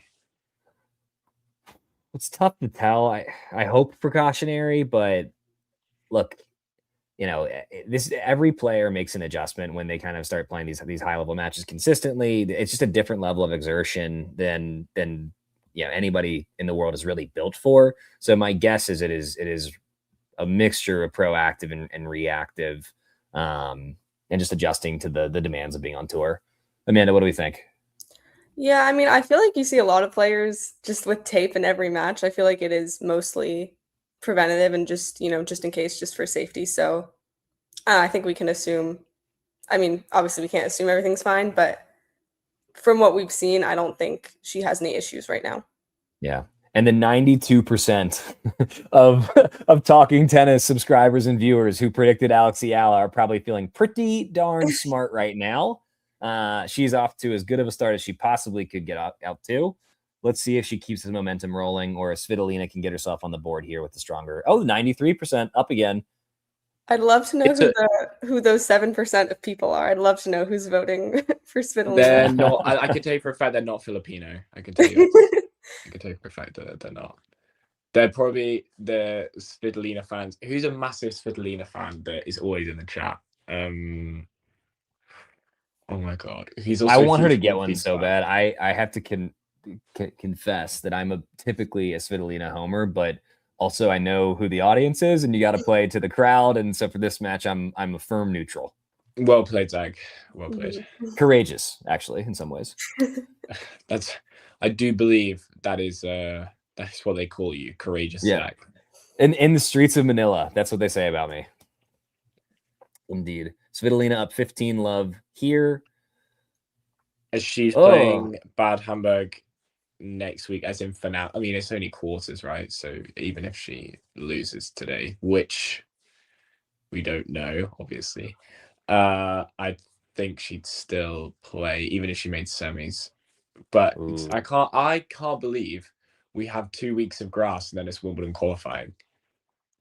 Like, it sneaks up on you after the French, doesn't it? It's the gap is so small. It's like, okay, now another Grand Slam. Go do that. Yeah. Go. I would love if we cut the entirety of indoor season and used a week or 2 of that to extend grass season. I think that indoor tennis is barely tennis, and that grass should get a little bit more love. I would love to see, but the problem is that they're just like, facilities are just so few and far between. Like, they can actually hold consistently like events. Like the courts at Queens, like, I mean, they're fine right now, but like after 2 consistent weeks of like being played on because of the men's and then the women's, they look like pretty dusted, especially with how hot it is now here. And last year, another break point for Eala. Sorry to cut you off there, Fergus, but this is crazy. Wow.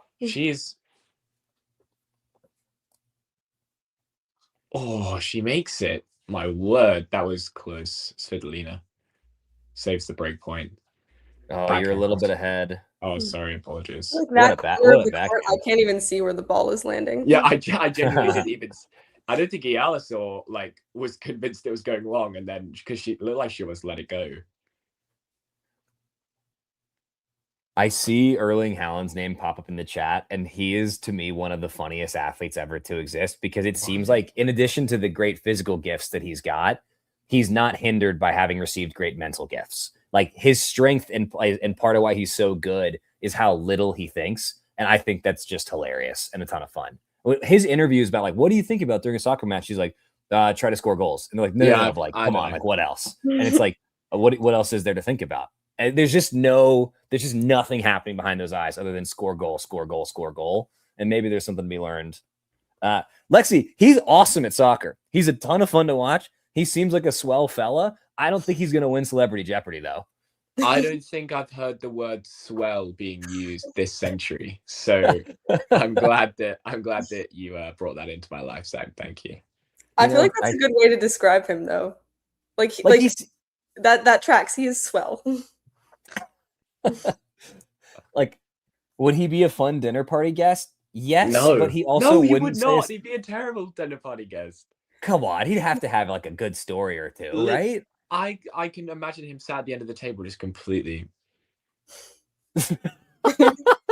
The tweet about him sitting on a flight and watching the map for like 17 hours or whatever it is remains one of the funniest of all time. Oh yeah.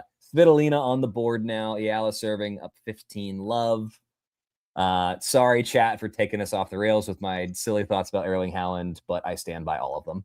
Eala gets so much more out of her serve on this surface. It's ridiculous. I mean, the conditions in Berlin and Bad Hamburg especially are so much slicker than those at Wimbledon. It's like a hour.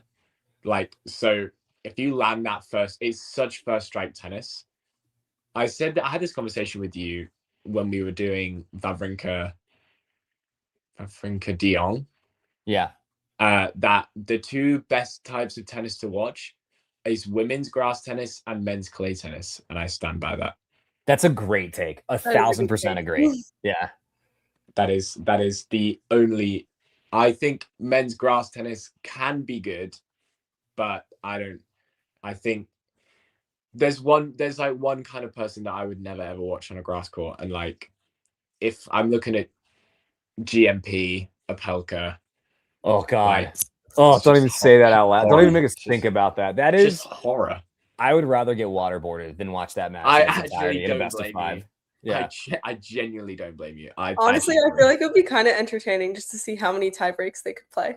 Oh God. Should we do okay, you know what? I think we should do one first, like whatever the most egregious serve bot on serve bot men's match is at Wimbledon, we should do like a massive stream around. I think that would be kind of fun.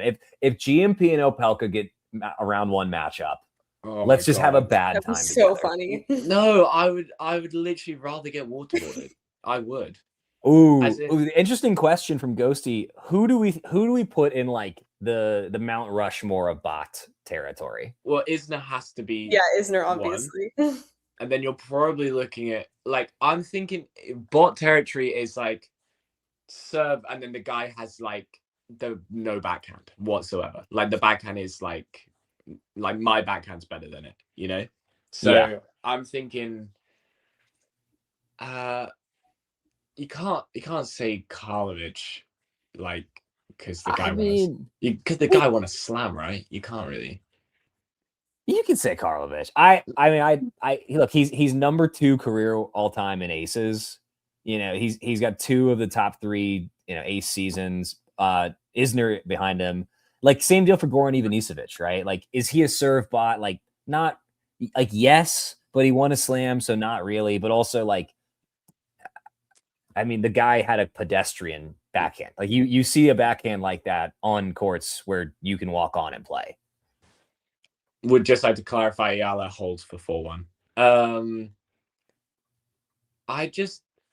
No, Kyrgios isn't a bot. Like the guy has a huge serve, but he also has some crazy like touch, and the forehand is a bit of a joke.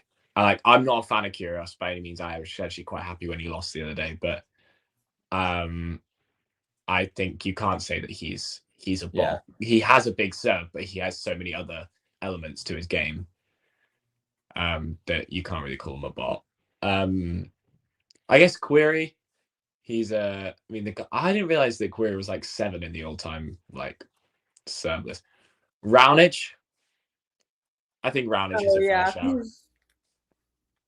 Bot adjacent at minimum. Absolutely. The guy's Cilic. No, again, won a slam. Can't really say that. The guy's like. Does somebody automatically lose bot status? Now, but like he wasn't always, Yeah. Yeah.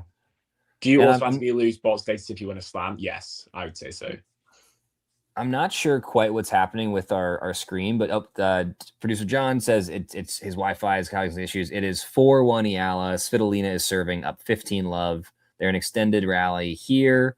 Nice slice from Eala, deep and on the baseline. Svitolina, Eala's forehand, cross court from Eala. Cross court again from Eala. And Svitolina misses backhand in the net. That was very insightful. Thank you, Zach. I gotta tell you, I'm just not built for like those kinds of calls. I'm like, I feel like you gotta be a bit of an auctioneer. And the forehand, and like it's just I can't talk that fast. We talk too slow down here. Yeah. I know where you're from. You're just gonna have to give me 2 seconds to remember. North Carolina. Forsyth upon Brookford.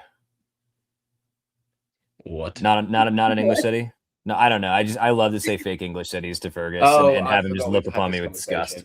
Stratford upon Kent is not a real place. Stratford upon Kent is not a real place, and you know it's not. I've told you. Okay, Hogwarts. Real? Hogwarts no. also is not a real place. Come on, dude. You're gonna tell me that's made up? Hogwarts, the place is made up. Yeah, as in the castle is real. Like some of the castle is real at least. So Hogwarts is real then? As in not the place, as in the castle that it was filmed at. Some of it is real, yes. And like the stairs really do that. Oh yeah, the stairs really do that. Yeah. They just Amazing. have guys with massive pieces of string just pulling stairs. Svitolina up 40-15, seeming to settle down a little bit here and get in rhythm. Let's see if she gets this hold. Great serve. Beautiful serve +1 tennis. Comes in behind it, Svitolina. Nice volley. I mean, yeah, I set her up there with, I'm not entirely sure what she was aiming for there. Ooh, sorry to say this, but Ghosty has just done the Inglorious Bastards 3-finger moment. In the States, we say no madge. In the UK, they say muggles. That's also a lie. You're just... No, it's true. It's true. Fantastic beats, fantastic beasts lore. You got to remember, I have an 8-month-old baby, and so like having stuff to entertain him. A lot of Harry Potter on tape. Shout out to Jim Dale, the homie. As Eala now serving up 4-2. She actually just double faults on her first point. Uh-oh. Is it me, or is this match literally just like it's like flying? It's ripping by. I mean, I think we've only had one deuce, right? Yeah, like everyone is.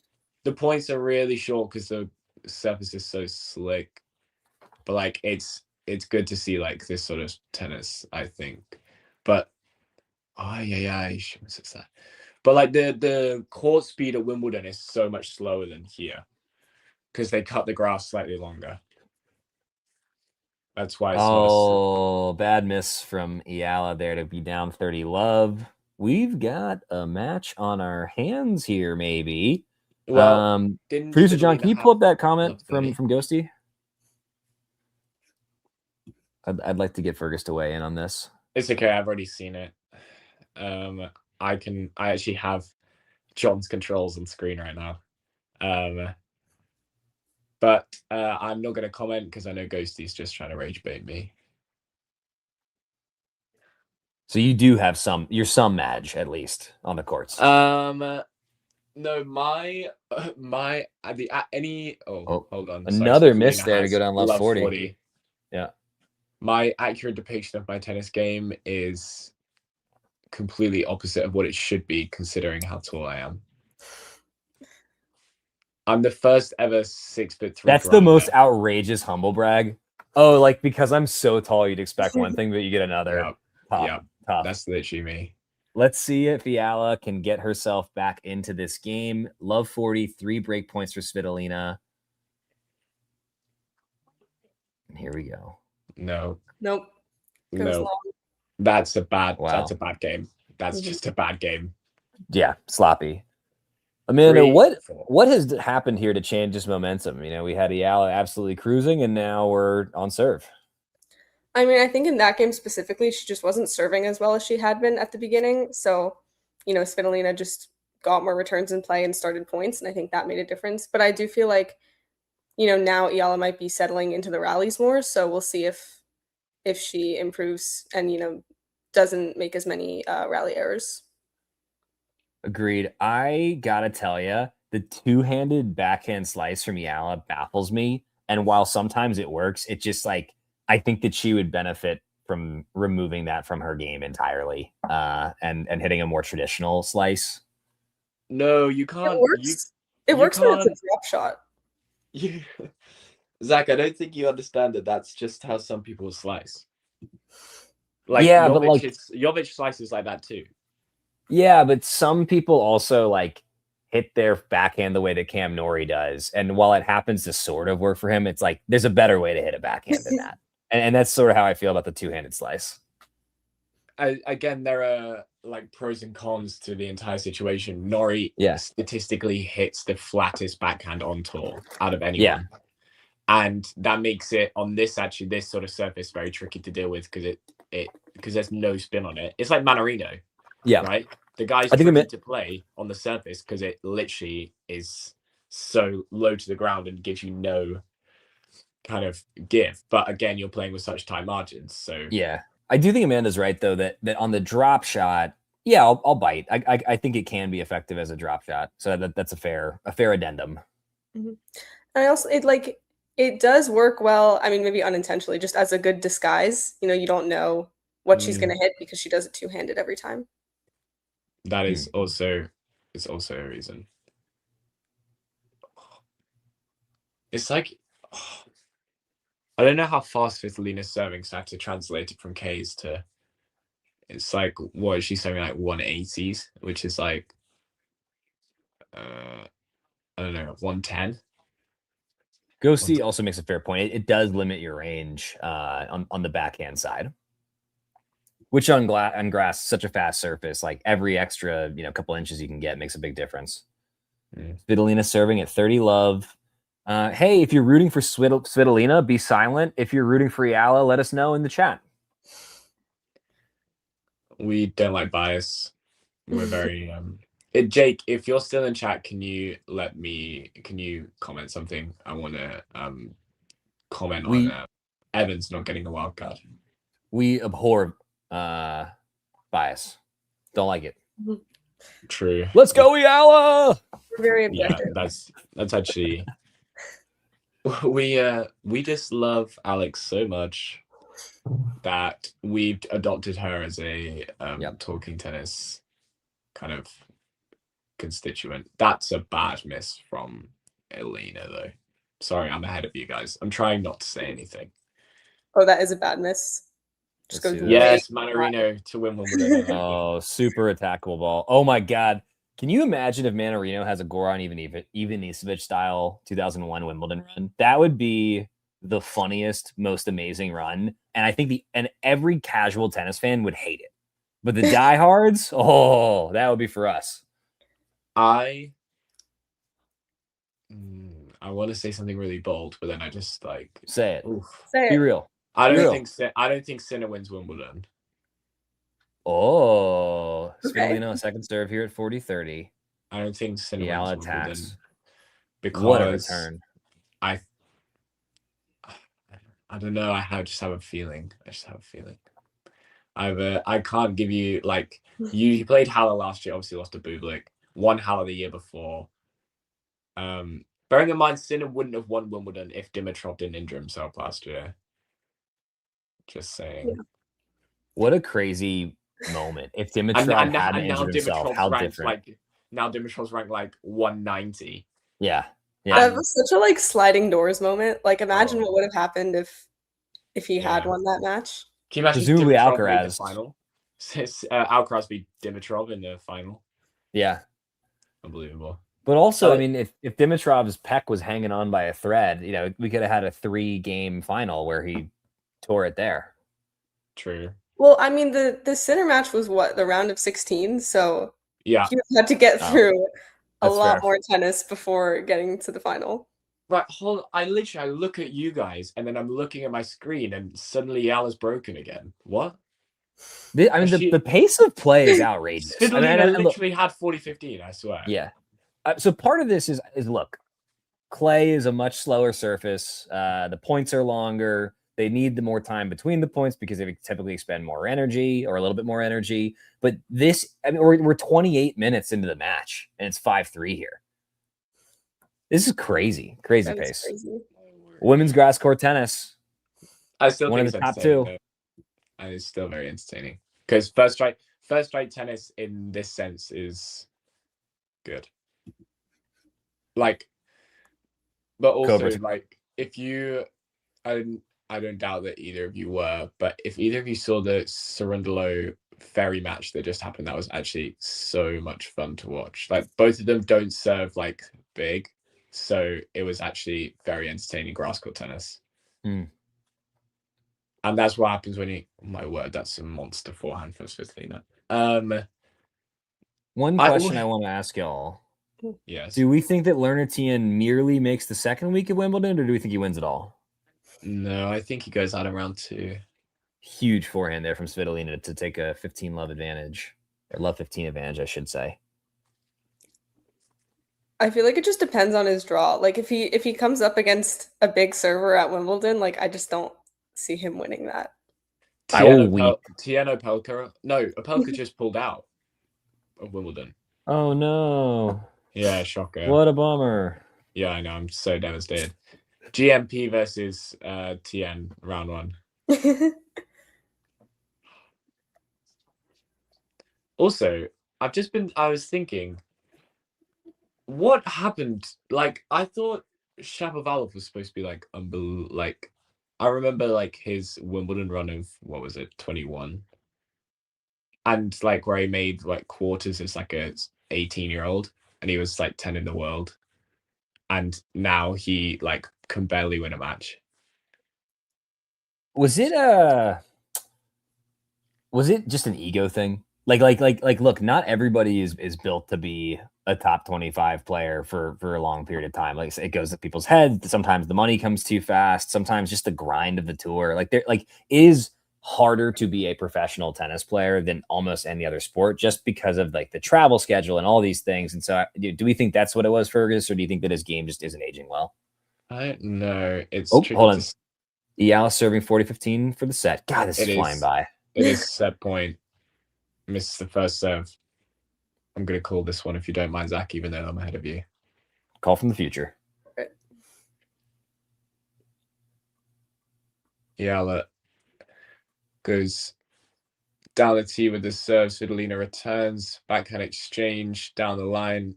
Dig out backhand from Eala. Svitolina goes down the line with a forehand, and Eala pulls her forehand wide, so it's deuce. Oh, sorry, what? It's not deuce. Second set point. How far ahead are you? Sorry. Second set point. Some pretty fast.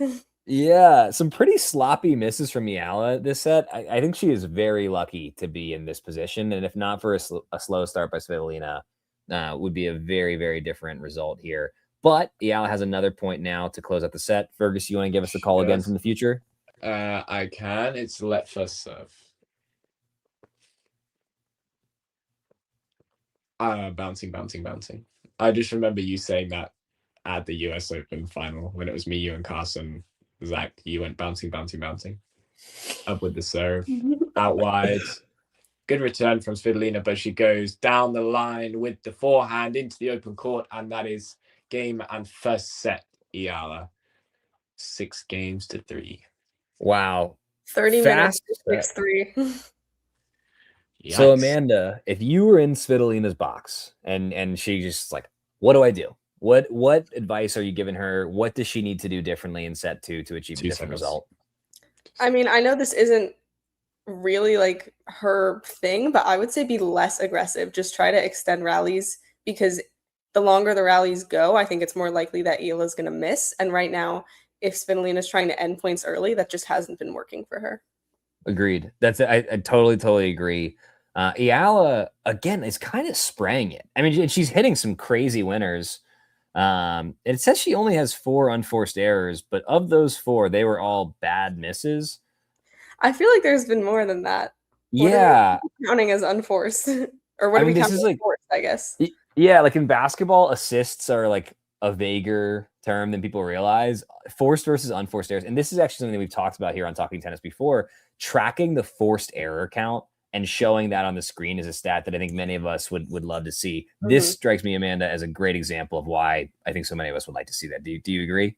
Yeah, for sure. I think just in general, like it's good to know, like, because winners is just the total amount of winners, but you don't get the total amount of errors. And I think for a fair comparison, I think you should have both. I also would love it if they standardize the definition of forced versus unforced. I recognize that's hard to do, but like you could have a mix of spin rate, speed, and distance traveled to get to the ball, and something like that to at least put a framework in place. Yeah, I feel like right now it's kind of like eye test where it's like, well, could they have made it? Okay, unforced. Yeah. That's not based on any facts or anything. I bet you it really, really ranges depending on the tournament, depending on the surface, the weather, the mobility of the players. Like there's so many more variables in tennis stats than I think we talk about normally. As we have a little bit of time before we get underway with set 2. Wait, nope. Already looks like they're getting right into it. They're going. Do they have an appointment after this or something? Do they have like a nice lunch or dinner? Like they are just absolutely flying through this match. I mean, it got pushed back so much. Maybe they're like, oh, I just want to get this done. Is it a nice day in Berlin? And they're just like, come on, I want to hit the parks or what? It must be. Let me check the weather in Berlin. Weather in Berlin. Sabalenka said after her match that it was hot. So. Oh, the Eastern Europeans aren't built for the heat. It's only 83 there. That's a joke. That's a spring day, not hot. 83, was that 22? Something like that. That's not that bad. Yeah, that's not that bad. That's fine. Especially these guys are in the shade. These guys are in the shade. Yeah, the mountain people and the Eastern Europeans aren't built for it. To be fair, Zach, I don't remember you returning Svitolina's 110-mile-an-hour serve. Fair. I did play while it was 99 the other day, which I think is what, 37 C? Oh my god. Wow. Yeah. It was doubles. You played at 99-degree Fahrenheit? Yes. I like to know what it feels like to be about to die on a tennis court because that's where I'd like to go one day. With modern medical advances in 80 to 90 years, I think. I would like that to happen. I think the hottest I've ever played tennis in was like 94. And it was miserable. Like, you're right. I wanted to die. Like, it was awful. It makes sense there, right? Like, it doesn't get that hot in San Francisco that often, right? And I think in Michigan, probably similar. Yeah? I'm from LA. I'm not from San Francisco. Why did I think you were NorCal and not SoCal? Oh, my bad. Apologies. Yeah, no, okay. I had this conversation on the last one. You asked if I was from California. Sorry, I know one other Bergman, and she's from NorCal, and I have baby brain. Forgive me. SoCal is is way better though, so that's great. SoCal is way better. Yep, it's not good enough, Zach. Folks, if the Eala fans aren't more active in the chat, Amanda and I are just going to talk about different routes you can take to get places in Los Angeles. So please sound off and make some noise. I can talk about that all day. 401 at 5:30. Oof, am I right? These double faults from Svitolina are a real issue. That's her 6th double. 6 doubles already. I mean, I know she had at least 2 in the first 2 games, and that was, that's what set her back in set number 1 there. Interesting. I guess Goff, went through a phase of double faulting 20 times a match and still winning somehow. We don't talk about enough how much of a weapon somebody's mind and mentality can be, but I would say Tien and Goff are probably the 2 best examples of somebody. You can't know. Sorry, I'm calling it there. You can't sneak Tien in there. You can't sneak him in there he's like, oh, that's fine, no worries. I'm really not sure what you're saying right now. I don't follow Fergus. But no worries. Let me just sneak Tien in this Coco Golf conversation. No. We abhor bias at Talking Tennis. Detest it. We won't stand for it. Tien with a famously good serve, sure. Yeah. The guy's serve is monster, by the way. Svitolina with an added. I will say, slice plays far better on grass, I would argue, than any other surface. It does. And Tien has a slice. Every player has a slice, Zach. It's just whether it's not good. Like Leonard Tien. Many people have better slices than Leonard Tien. His serve sometimes looks like Mario Tennis. I actually think Leonard Tien's serve isn't as bad as someone's like Sebastian Baez, but that's because Sebastian Baez is statistically the worst serve on tour. I want everybody to know what's happening right now. This is height supremacy in action from Fergus Gavin. He is dunking on my average height kings, Seb Baez and Leonard Tien. I think their serves are just fine. Yeah. Oh, what a swinging volley from Svitolina there on that deuce point. Okay, I would like to make a point that you can't say their serves are just fine. Like if I compared Baez's serve to like Berrettini's or like I don't know someone. Well, it's interesting the metric, but so if you're ranking it in like where does his serve stack up in the top 1,000? I've been pretty favorable. Top 100, bottom half, yeah. I would say out of the top 1,000 serve, I actually think Baez might just scrape top 300. Oh, wow. Okay, so let's take it back to this match for both of y'all. In the top 100, where do you put Svitolina serve and where do you put Eala serve roughly? Right, hold on. Did Eala just drop shot return that and Svitolina didn't even chase it? Good. Oh, okay. Look at the court positioning from Eala there. I mean, she was so far in.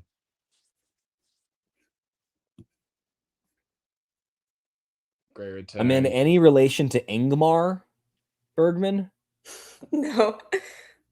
Me either. Yeah. Where the hell did that come from? The chat.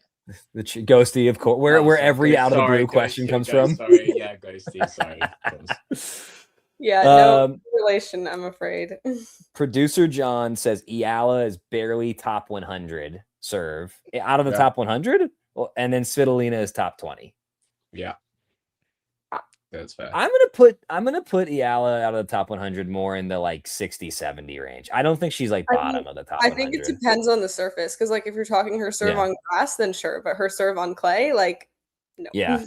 Some of this. Sorry, continue, Zach. I was just say her serve on clay and anybody who's got a really aggressive slice, it kind of just sits up and a good returner can feast on those. Unbelievable shot there from Eala with the forehand winner. This returning is like a joke. Like what are we doing? Like Svitolina looks really not there. Interesting. Yeah, I mean, Eala is just in attack mode, and I think Svitolina, maybe she wasn't prepared to get out hit the way that she's getting out hit today. That's the only thing I can really think of. Eala currently standing so far inside the baseline to take its return. Oh, she misses it. Juice again. The psychological impact, though, on the server of just seeing somebody there, it's significant. Yeah.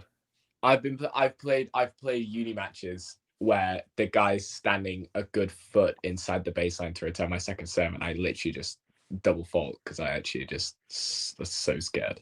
It feels straight up disrespectful. It's like, yo, this person is trying to bully me right now. This person thinks my serve is bad, and they might as well wear a big sign on their head that says, "I think your serve is bad, and I am better than you." It's like it is impactful as we are at deuce number 5 for this game.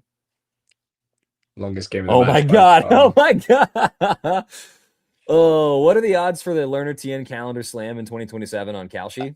Very. I will do a live stream of me eating my own hat. Like I will actually physically break down my hat and eat it and then I will donate my entire bank account to Talking Tennis. Will you, if Learner TN wins a slam in 2027? Yes, because that's not going to happen either. Okay. Will you go to a match, an Alexander Zverev match, and scream never. and support? Okay, Never. That's a good red line. I like that. I support that. Nothing is worth that bet. You just need to stop. Like, will I ever go to an Alexander Zverev match? No. Full stop. Not even to do this. I would never. Tennis is so terribly equipped to handle the fact that he's just a complete scumbag. Oh, It I sucks. can't- It's so I frustrating. actually There's been hate so many, reminding like- myself that he's a slam champion. That actually makes Yeah, me feel it's a bummer. Ugh, I know. There have been so many posts like from this week that are like showing him doing like wholesome things, and it's so obvious that they're trying to like, I don't know, I guess like boost Yeah. his image, and it's like, guys, it's not working. Like, it's not There- gonna work. They're literally just trying to change the SEO. So when you Google him, the stuff they don't want you to see doesn't come up. As Eala has yet another break point here in a pretty epic first game of set number 2. Yeah. No. Svitolina can't buy first. Pardon me. Yeah. Can't buy first serve. Goes up with the ball. Okay, she doubles. Well, Come on. Another one. Yikes. Yeah, All that work. All that work. Well, Twist Ferguson only has $8 in his bank account. Well, I am a university student, so something along those lines. Where do you go to university, Amanda? I go to the University of Michigan. Michigan. Where do you go? I'm in Gloucester here. So in every time I speak to an American, it's about referencing how far outside London I am. So let's go 3.5 hours, 4 hours outside London. I'm actually on the border of Wales, pretty much. Cool. Yeah. Because it's a port linked via the Gloucester and Sharpness Canal to the Severn Estuary, yeah? What? No. I'm on the Wikipedia. I'm on the Wikipedia page for Gloucester. I know you just look. Gloucester. The place founded by the Romans that became an important city and colony in AD 97. Of course. I should have known. I should have been there. Yeah. You were there, weren't you? That's how old you are. That's what I thought. Would you call it the Winchester of the Welsh border? No, I would not. And also, Zach, I wanna say, Stratford upon Kent. You can call that name. You could patent pen Stratford upon Kent because it doesn't work. So you could find a place and call it. Hear me out on this. If you were to put a bespoke tailoring place called Stratford upon Kent on Savile Row, it would work. It would work. Yeah. I think it would. It would be weird. Spent a lot of time in r/men's fashion, so very familiar randomly with that one street in London, because that's where, as we all know, the best English tailors typically reside. If I would like to clarify, Kent and Stratford upon Avon are two separate places. Just to depending on who you ask, yes, absolutely. No. As Eala is serving 15 left.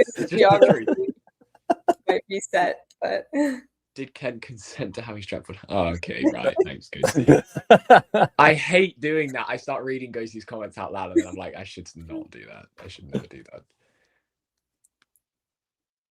Ghosty, where's Nerlan? I actually haven't seen Nerlan in so long. Nerlan. Oh. Which is why I get convinced that you and Nerlan are the same person sometimes. The output, if Ghosty and Nerlan are the same person, would be remarkable. Oh my god! That's I don't think I could come back on stream. I would have fully lost it. Oh, big shot there from Svitolina with the cross-court forehand winner. 15-30. Famously, it said that it's not a break unless you hold, and Eala has not held as of yet. Oh my god, the second serve one stats are absolutely horrific. Oh, break it down for us. It's not on my screen. Alex Eala 17%, Svitolina 25%. That is really bad. That's absolutely horrific. And Svitolina now has 2 breakback points. You know, if I was in either of their box, I would encourage them to stop missing their first serves. Because that's not ideal. What did you think of that? That is, I bet Eala's thinking, I can't wait to miss this first serve right now. I love bad tennis advice, and you know it's crazy. You see it on the live stream constantly, right? These announcers that aren't like tennis, like with backgrounds, there's general sports announcers like, oh yeah, I think she's gotta really improve her movement in this set. It's like, yeah, dude, okay, yeah, no way. Oh, if Eala hits more winners here, I think that'll really help her out in this game. What do you guys think? Yeah, totally. I reckon if she hits the ball past Svitolina, then she'll probably win the match. This is controversial. I prefer to use just the strings when I hit the ball and not the frame. And so I think both players should consider doing that as well. Oh, look at that dropper. That's a great dropper. The two-handed dropper. Yeah. Can you imagine somebody being see? dumb enough It to works. criticize that? It works. Anybody criticizing that probably feels pretty dumb right now. Woof. Yeah, you. Yeah. Everything almost like it looks like the ball, like just when we play on grass in these sorts of conditions, the ball just looks like it like floats through, like as in like it looks like it's just such a fast moving. I always think the ball looks like it's gonna go long, like always, and then it lands like so far in. Eala with game point after saving 2 break points. Can I make one bad political joke without getting us in trouble with our sponsors? Probably not, but go for it. Okay. Yeah, Eala serving at in here. She's winning this match the way that JD Vance won the negotiations with Iran. Oof. That was. I'm workshopping it. I don't know. That was a long walk around. Yeah, obviously being facetious there. You know. Dropper from Svitolina, Eala. Oh, should not have missed that. Absolutely should never miss that ever. Ghosty liked it. Thank you, Ghosty. Thank you, Ghosty. No, what? No, Ghosty is not a reference of like. Yeah, I feel like that's not a good thing. Good joke. Yeah. Eala missed a very makeable ball there. I don't know what she was thinking with that targeting. It just, there's no need for it to be. And there was so much open court too. I feel like she was just going for too much there. Yeah. You could just aim at Svitolina's feet. You're like, she's not gonna pick it up if you. Oh, goes to the forehand side. Good volley. Another game point. Do you reckon Eala wins the title if she wins this match? Yes. Yes. Wow, that was quick. Straight up, yes. I mean, look, she's playing. She's beating Sabalenka if they play in the final. Yes. Sabalenka on grass finding a way. Is still a bit of a, like, as in she obviously made semis at Wimbledon last year, but that loss to Anna Samova was kind of crazy. I guess I'll just throw out there, like, for these warm-up tournaments, like, of course every player wants to win, but like Sabalenka is playing these tournaments to get comfortable on grass so she can win Wimbledon, and is absolutely willing, I would guess, to get her reps in a way that is going to position her better for Wimbledon. Whereas Eala is like, this is going to be her everything. This would be the biggest tournament win of her career. Yeah. Yeah. Yeah. So, but I feel like with Sabalenka, it's like she hasn't won a title on grass ever. She's had some pretty tough Wimbledon losses in the past. So I feel like getting a title would be huge for her confidence going. Oh my God, that's an insane rally. Here we go. Oh, that was beautiful. They're just ripping the ball. What a backhand. Yeah, backhand up the line from Eala. That is how it's done. Big oh my God. Well. Ghosty has me cracking up, but I don't want to get in trouble with anybody. I'm glad to. Yeah. Read that internally, not externally, Fergus. Yeah, no. Again, I don't think we should be setting the bar at a ghosty approved. The bar of jokes should not be, oh, ghosty approved, so it's fine. Like, a lion-like roar from Eala. She could be a member of the UK men's soccer team. Is that they were the Lions, right? At one point, I don't know. I'm trying to do cross-cultural stuff. The three lions is in the England badge is 3 lions. It is. It is. You guys got lions there? Yeah, we got so many lions here. Yeah. How many lions are in the UK right now? Probably no more than 20. I'm getting to the bottom of this. And they're all in zoos. There are 0 wild lions in the UK. Just want that noted for the record. I mean, why would there be wild lions? in the Why UK? would there be? I mean, it's there's not on any their wild- logo. You got 100 lions, 100 to 200 is the number, by the way, in your zoos, and you have a logo with 3 of them. That's crazy overrepresentation for lions in the UK. I just don't think it's that deep, is it? I mean, like, symbols matter, right? I think it's more. I feel like it's the spirit of like a lion. Yeah, that's yeah. There's something behind it. There is something behind it, because I saw somebody do an Instagram post the other day on this exact topic, and she's like some animal expert, and I'm not even kidding. She did a video on it a couple of days ago saying, oh, this is why there are 3 lions on the badge. I can't tell you all the ins and outs of it. All I know is it's some biologist on Instagram who has a healthy following. So that's all I'm saying. But there is no UK soccer team. And we need to mention Tom at this point, because Tom is stateside as we speak, probably in a bar with a load of drunken Scots in Boston. Excellent. My wife is her family is of Scottish origin, and they are incredibly proud to see the way the Scots are taking America. I don't think I've seen people from the UK have this kind of an impact in the US probably since the French and Indian War in the 1700s. Amanda, would you concur? I don't know about that one, but Were you there too? Were you there too, Zach? I'm so old. I'm not that old, but I'm so old, and it's weird being the old guy. Because once upon a time I was the young guy, but now You're 37? God, 4. In those 3 years is a big difference. 34. Sorry. Yeah, a big 3-4. My bad. That's me. That's on me. I forgot. It's okay. It's okay. I project old. Amanda, how old are you? I'm 19.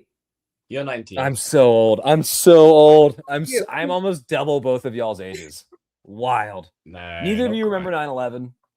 I wasn't alive. Neither of us were alive. Hard to remember then. Yeah. Yep. Yeah. Okay. We were both well, Amanda was -5 and I was -4.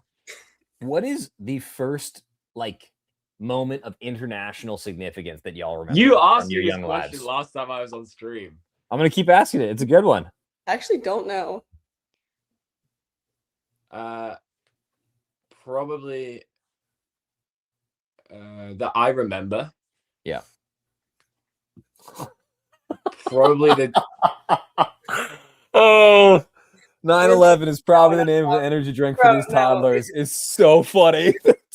But I don't think we condone that. But also, no, we don't condone that. Okay, we don't condone that. We don't condone that. We don't condone that. It made me laugh, but not in a condoning way. Again, Ghosty can't be the bar of laughing. We can't be it's hilarious because Ghosty said it and it's funny.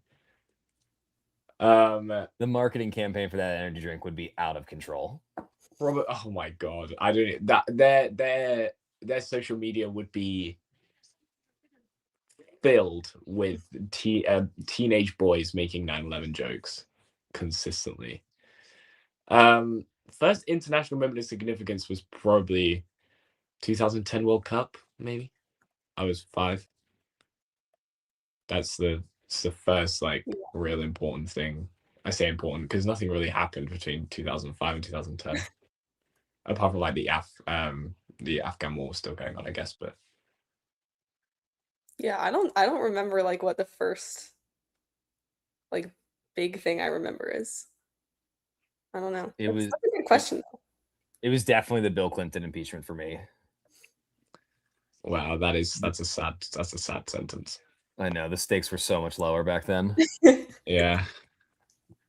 All right, this is flying by yet again. Love 30 here. Svitolina trying to get this break back after a relatively uneventful hold.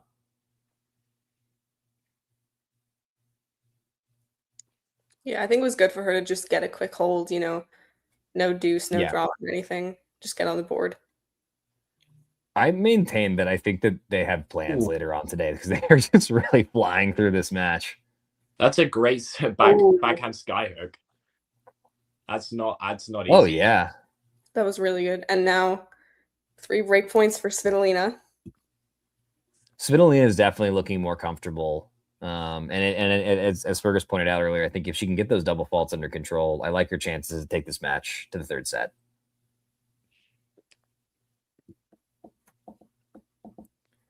Can we, Amanda, just talk about like as after this game, we'll talk World Cup stuff for a moment because it's a special thing happening in this country right now. As we've got a second serve here, as we saw earlier. Oh wait, no, never mind. Son of a gun. I always forget, like when there's a let, I always think that the next serve is the second serve. That was a double fault. It was a double. It was a double. And Trust your gut. Attention. So Americans are willing to care about soccer for 2 months every 4 years. One being the Women's World Cup and one being the Men's World Cup. I care harder about the Women's World Cup because we're way better on that side of things. But like the stories and the social media posts of Europeans and folks from all around the world experiencing American culture are so funny, and the sporting culture they're bringing here, we just haven't seen this type of drinking around soccer ever in this country. Like the Scots drank bars in Boston's dry, and for those of y'all that haven't spent much time in Boston, it's a drinky city. Like they can drink there. I really have a hard time wrapping my head around the sheer volume of what is of the amount of booze being consumed. And I got to tell you, I think it's great. It's good, clean, wholesome fun. Yeah, I agree. I think it's great. I love seeing like I know the Algerian national team was having a great time in Kansas. Like I just love random stuff like that. I think it's very fun. Rock chalk Algeria is the quote of the tournament so far for me, which an old man in Kansas did say. You guys are just learning that Europeans drink far harder than Americans. Yes. Yes. Yeah, straight up. I mean, I think there's a Puritan streak that does exist in this country and has since the founding. And I think that like when we see the pros drinking, that's where it's like, oh yeah, okay, there's levels to this. Yeah, you it's like you guys like have to wait till you're 21, whereas like 14-year-old teenagers in this country are going into fields and like drinking vodka and stuff. Amanda, do you care to comment on that? I don't care to comment, actually. Yeah, we were supposed to wait until we're 21, and so I know you guys weird. I know you guys obviously don't, but like I would say you guys don't start like properly. Like you guys don't have 14-year-olds getting shit faced. No, definitely not. They get like sent to those like scary reform camps if that's happening. Good dropper from Eala, 2 break by points. Paris Hilton went to one of those, for example. Oh, very nice dropper indeed. Mm-hmm. No, I mean, you're not supposed to break serve this much on grass, and yet here we are. And going back to the second serve success rate, it's pretty clear what is happening. Mm-hmm. I really, really want the Argentinians who are in Texas, I believe, for some of the matches to create a super barbecue. And I think that there are going to be some restaurants that are going to emerge from people that experience food here or experience food and culture that somebody else brought over. And it's going to be awesome. The ripple effects of fun cultural stuff stemming from this World Cup will be felt for generations, if not forever. And I think that's why it's really, really cool to get people from different backgrounds and experiences together. And just really special stuff is happening as Eala does get the break to go up 3-2. She is 3 holds, or probably more realistically, a hold and a couple of breaks away from winning this match. Yeah.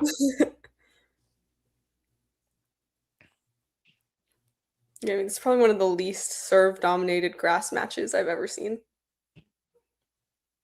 Yeah, it's a grass court match with a little bit of a clay court cadence, I guess. It's because on grass your return quality is almost as important as your serve quality, right?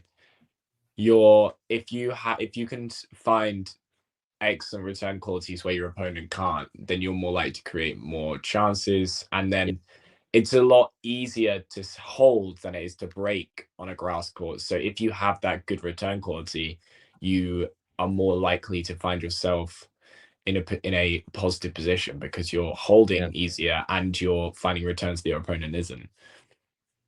Yeah. Ghosty asks if we think that the World Cup will enhance the chances for peace in the coming years, and not to be, pie in the sky.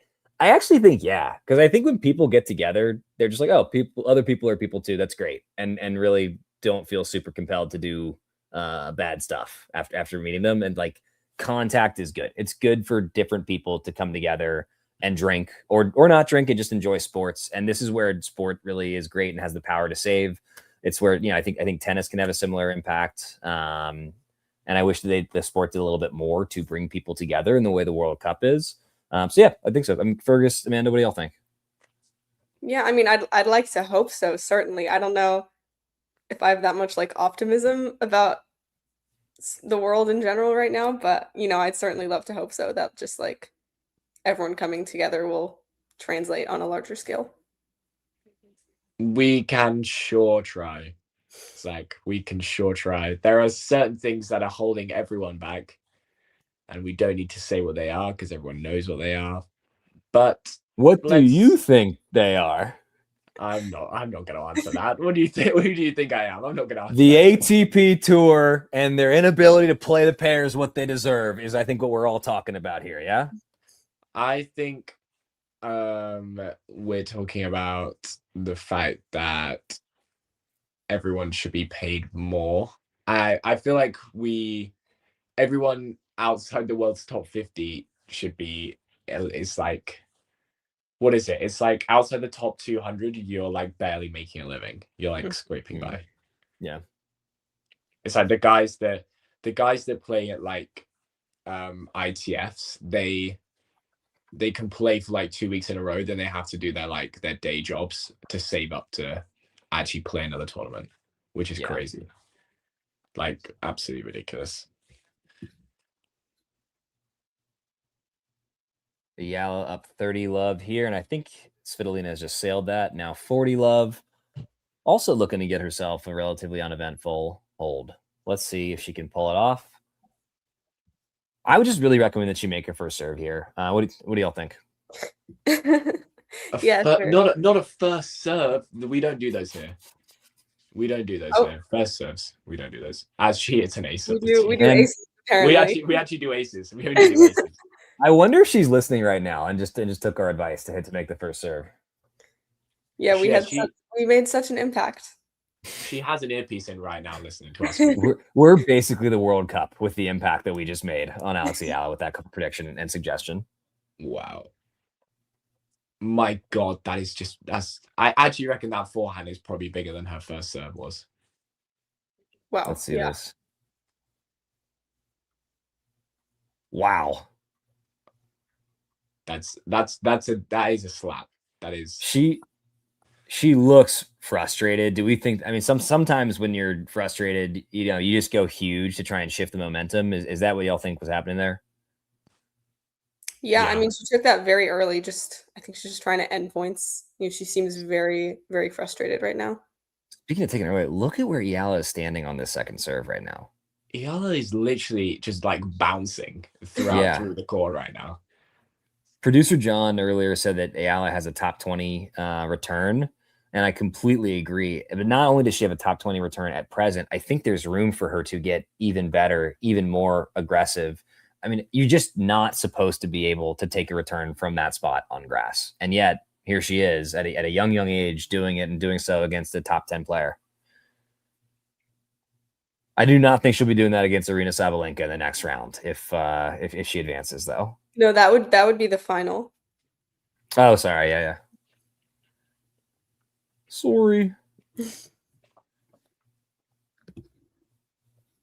Svitolina, after that huge forehand, has lost the last 2 points. Now down 15-30.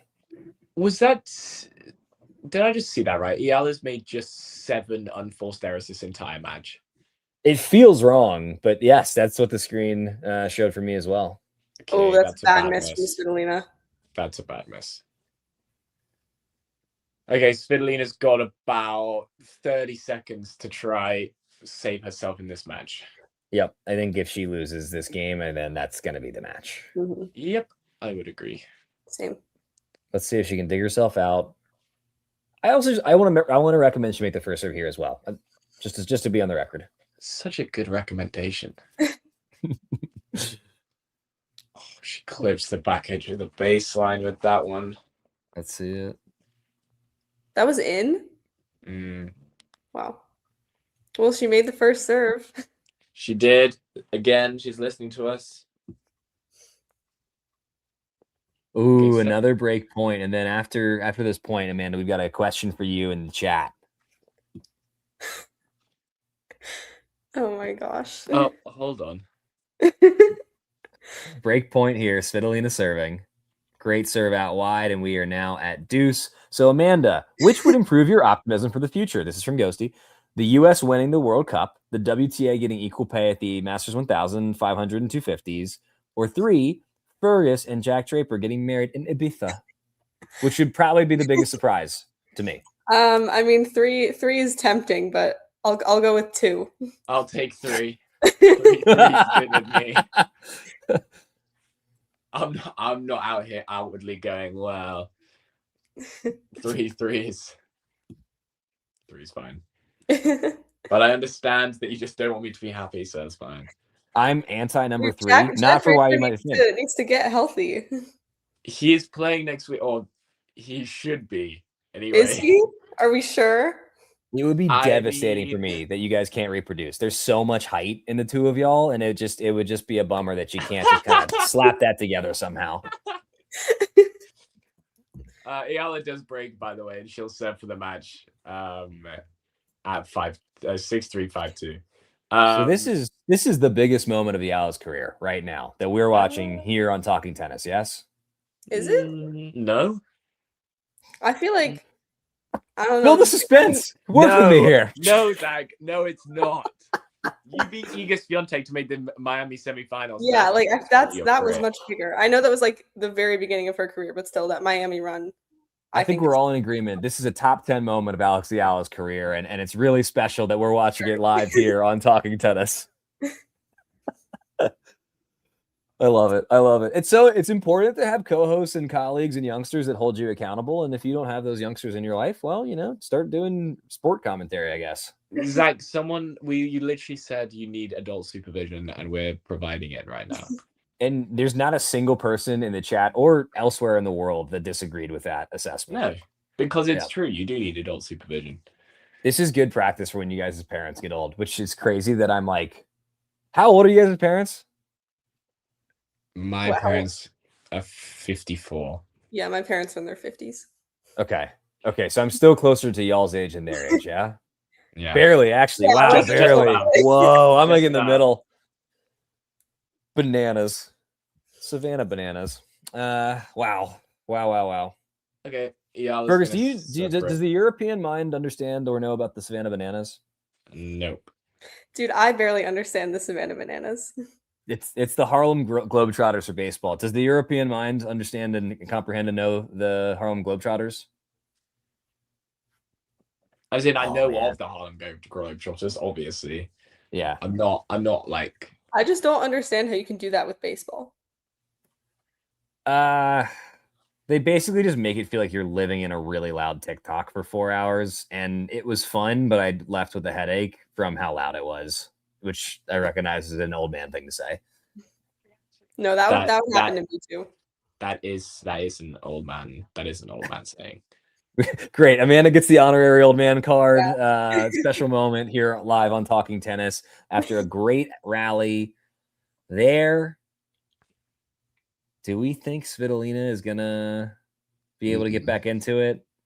I mean, I think she could break back here, but then, then she has to serve, and Eala still is 1 game away from the match. So I think Eala will get it done. If not this game, then the next game. Yeah. Can I get each of y'all to call a point with some Zoomer slang to teach me in the chat some new words? Some Zoomer slang? My word. What do you guys call it? You're 34, not 70. The only time I interact with teenagers is when I'm on a stream with you guys. Fergus and his Zoomer slang.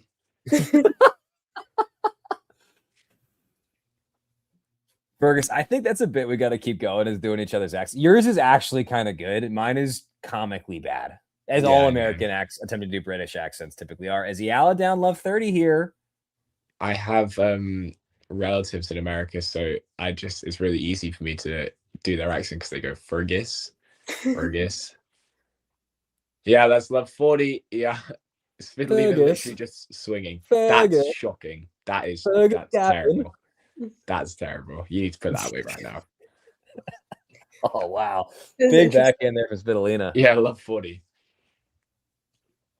Love 40. 40. That's making me cringe so much. I mean, this is where it's good to have the insurance break, because if you're serving out with just one break, definitely more stress in this moment. But now it's like, she still has a break, even if she gets broken here. Yep. That's exactly true. It feels almost like it's better to have the insurance return game with how it's been going this set. Oh, that's interesting. Nice bounce on the grass there. Oh. Yeah, just slice completely. That was something. Completely died. I wonder if I would have thought Monfils would be following Svitolina. Is he playing? No, he's not. He hasn't played any grass. He's not even playing Wimbledon. So I guess he's just taking 4 weeks off. The forehand to forehand slice that happened at last point is just tennis nirvana on grass to me. Oh hey, my God, do we see? Unbelievable return. Breaks back. Oh, let's see it. Yeah, it's a great return. Nothing Eala could do there. Wow. Inside out backhand winner. Producer, can you scroll down on the screen so we can check out the second serve percentages? They're going to be fine. They're going to be oh yeah, that's what. Well, you generally don't want it to start with a 2. I mean, you don't want it to really. It was better than the 17 that Eala had after the first. I mean, you really don't want it to start with anything below a 5.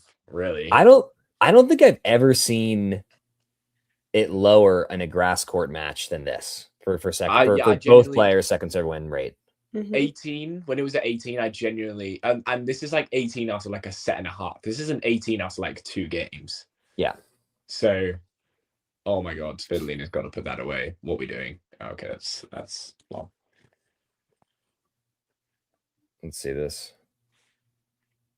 Yeah, great movement. There did not do enough at the net. Just want to compliment Eala's movement in this match. I mean, she's looking so comfortable on grass, and Svitolina has not looked as comfortable. A couple of those drop shots that she just didn't even move for, not showing the same kind of court coverage that Eala is. It really does put into perspective when you watch women's grass court tennis how big they hit the ball. Yeah. Oh my God, Svitolina is crushing it. I couldn't it's what was it? Well, there was that stat last year that Sabalenka has more hits bigger forehands than 96% of the ATP tour. Yeah. Yeah. And Anisimova had a bigger backhand, I think. Yeah, that's that too. Yeah. And look, it's a flatter stroke, but it is massive. And it's to me, I love the kind of stylistic differences across players and across the tours. And I think that's just great for the game. No matter how you play or how you want to play, you can see somebody reflecting that on one of the tours. Yeah. Okay, Svitolina holds for 5-4. So Eala will have a chance to serve it out yet again. But Svitolina back in it. Then they did that bit at Wimbledon where they said what's faster, an average Anisimova backhand or whatever, and it's they had what's faster, a cheetah or Anisimova's backhand. I gotta tell you, beating Rybakina and Svitolina in the same tournament is pretty friggin' huge. And I think for anybody who's excited about Eala, which I believe at least a few people in the stream are, that is certainly encouraging. I mean, she hasn't won this match yet, you know. Still has to serve it out, which, as we've seen, Let's see. dicey. Let's see what she does. I'm calling it. I think she's going to close it out right here. I think so too, but you know, I'm not entirely confident in that prediction. I'm saying she wins 7-5 in the second. Ooh. As in, I reckon she breaks, and then she breaks again, and then she serves it out.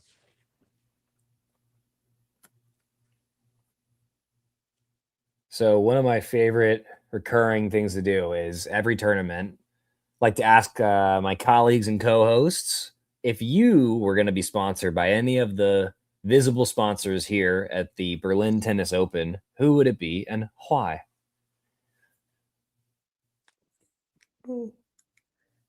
Oh, let's go with the Waldorf Astoria. I can get free hotel rooms. That's a good pick.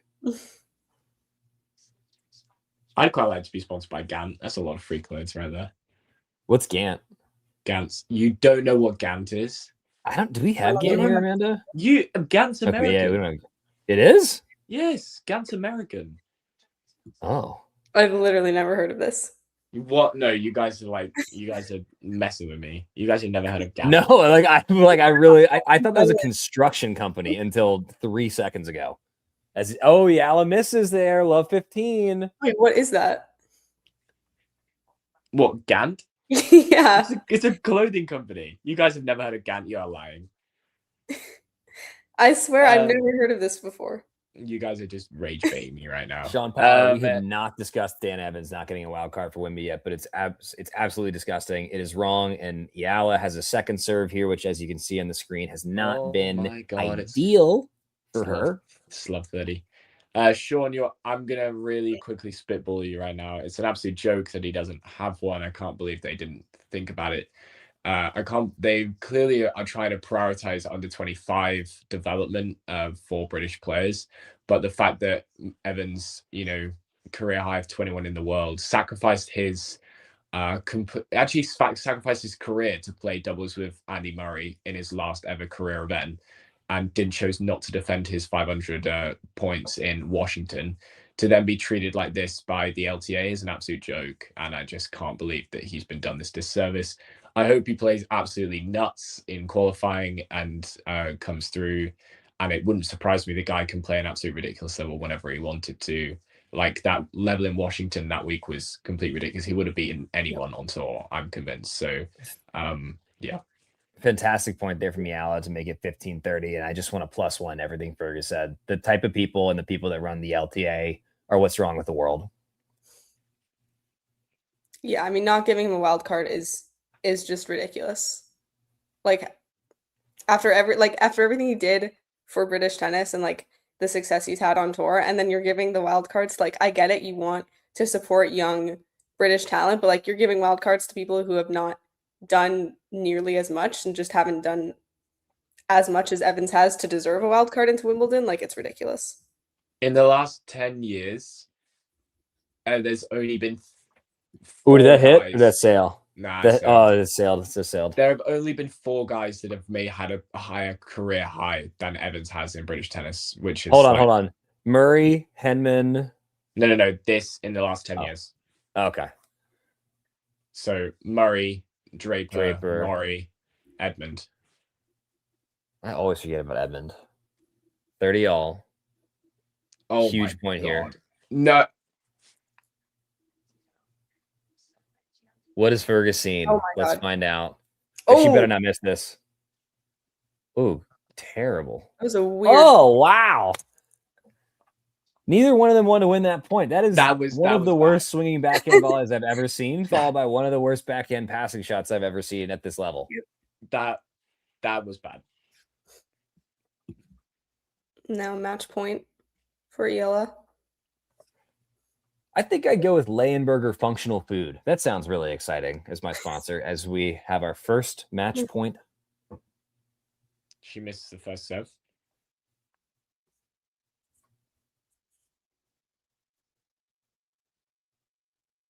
Probably would have been better if she made it.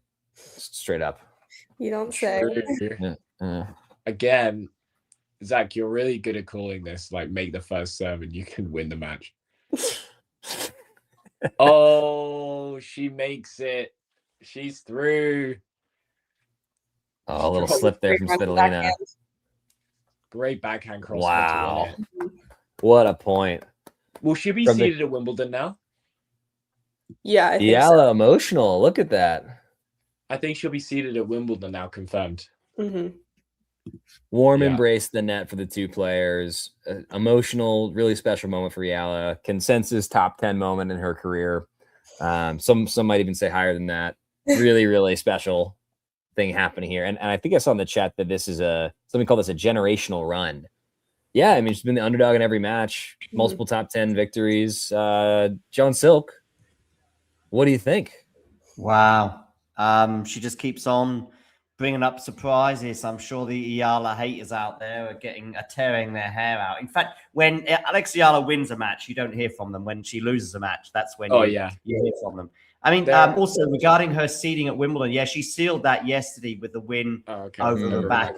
Although, to be honest with you, it was pretty much already guaranteed pre-Berlin because she was already seeded, ranked 34 in the world, and there were two players above her who aren't going to play Wimbledon, Mboko and Baptiste. But yeah, she's pretty much seeded. And of course, with every win she gets, the higher that seed will be. So, you know, maybe if she's top 24, I mean, certainly a world ranking record in terms of her career high is also very much. She's had a career high of 29, and I'm going to have a quick look at the live rankings now.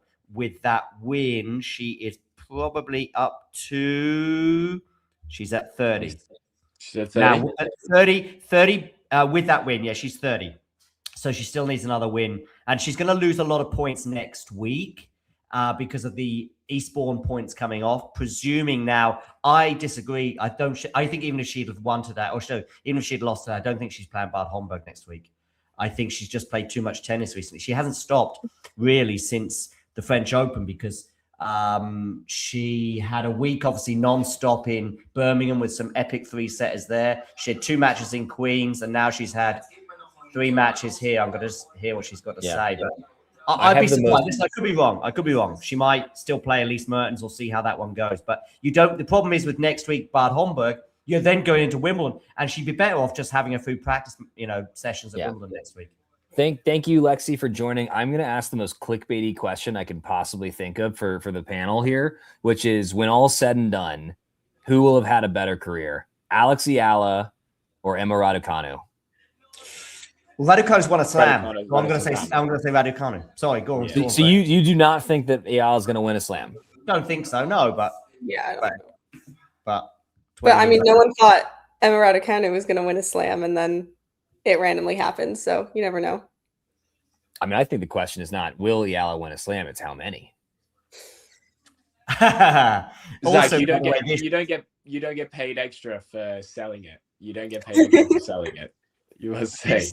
This situation with Eala and the assessment of her on grass that the tennis podcast gave, just a bizarre assessment where they said she wasn't comfortable on grass. It was weird because we'd already had enough evidence before this grass court season. Bear in mind, she was the closest she came to winning a title on the main tour, 250 or above, was in Eastbourne last year. She took a set off the reigning champion, Barbora Krejcikova. She had dozens of wins last year across the grass court. She's got a great return, which is rewarded on the grass, unlike other surfaces. And her serve is empowered on the grass as well. But we all know that because we watch a fair bit of tennis. Amanda, can you reflect on that win that she's just had over Svitolina today? Yeah, I mean, it was definitely a very strong win. I don't think it was ever much in doubt. You know, she went up 3-love at the beginning, and I don't think she was ever down in the score. And I think also very impressive for her, you know, getting broken on her first attempt to serve it out to then come back on her second attempt and, you know, serve it out, no drama, no deuce. So yeah, really good win for her. And just continuing this great run she's having this week. What do you think, Fergus? I think particularly her return game is something to really be admired. The fact that, you know, Svitolina she's by no means a small server, you know, especially on the really slick conditions in Berlin. The ability to return, you know, even first serves. Obviously, we saw the second serve statistics weren't great on either side. But on first serve as well, Eala was able to find some devastating return winners, and kind of set her up to win this match. And she looked like she was never going to lose it. She went 4-2 up in the second, and it was kind of like a matter of when. She may have been broken, but she finds winners from all over the court, and her court craft, to use that slice and sometimes that the two-handed dropper is really impressive. So again, it kind of just continues her great run this week.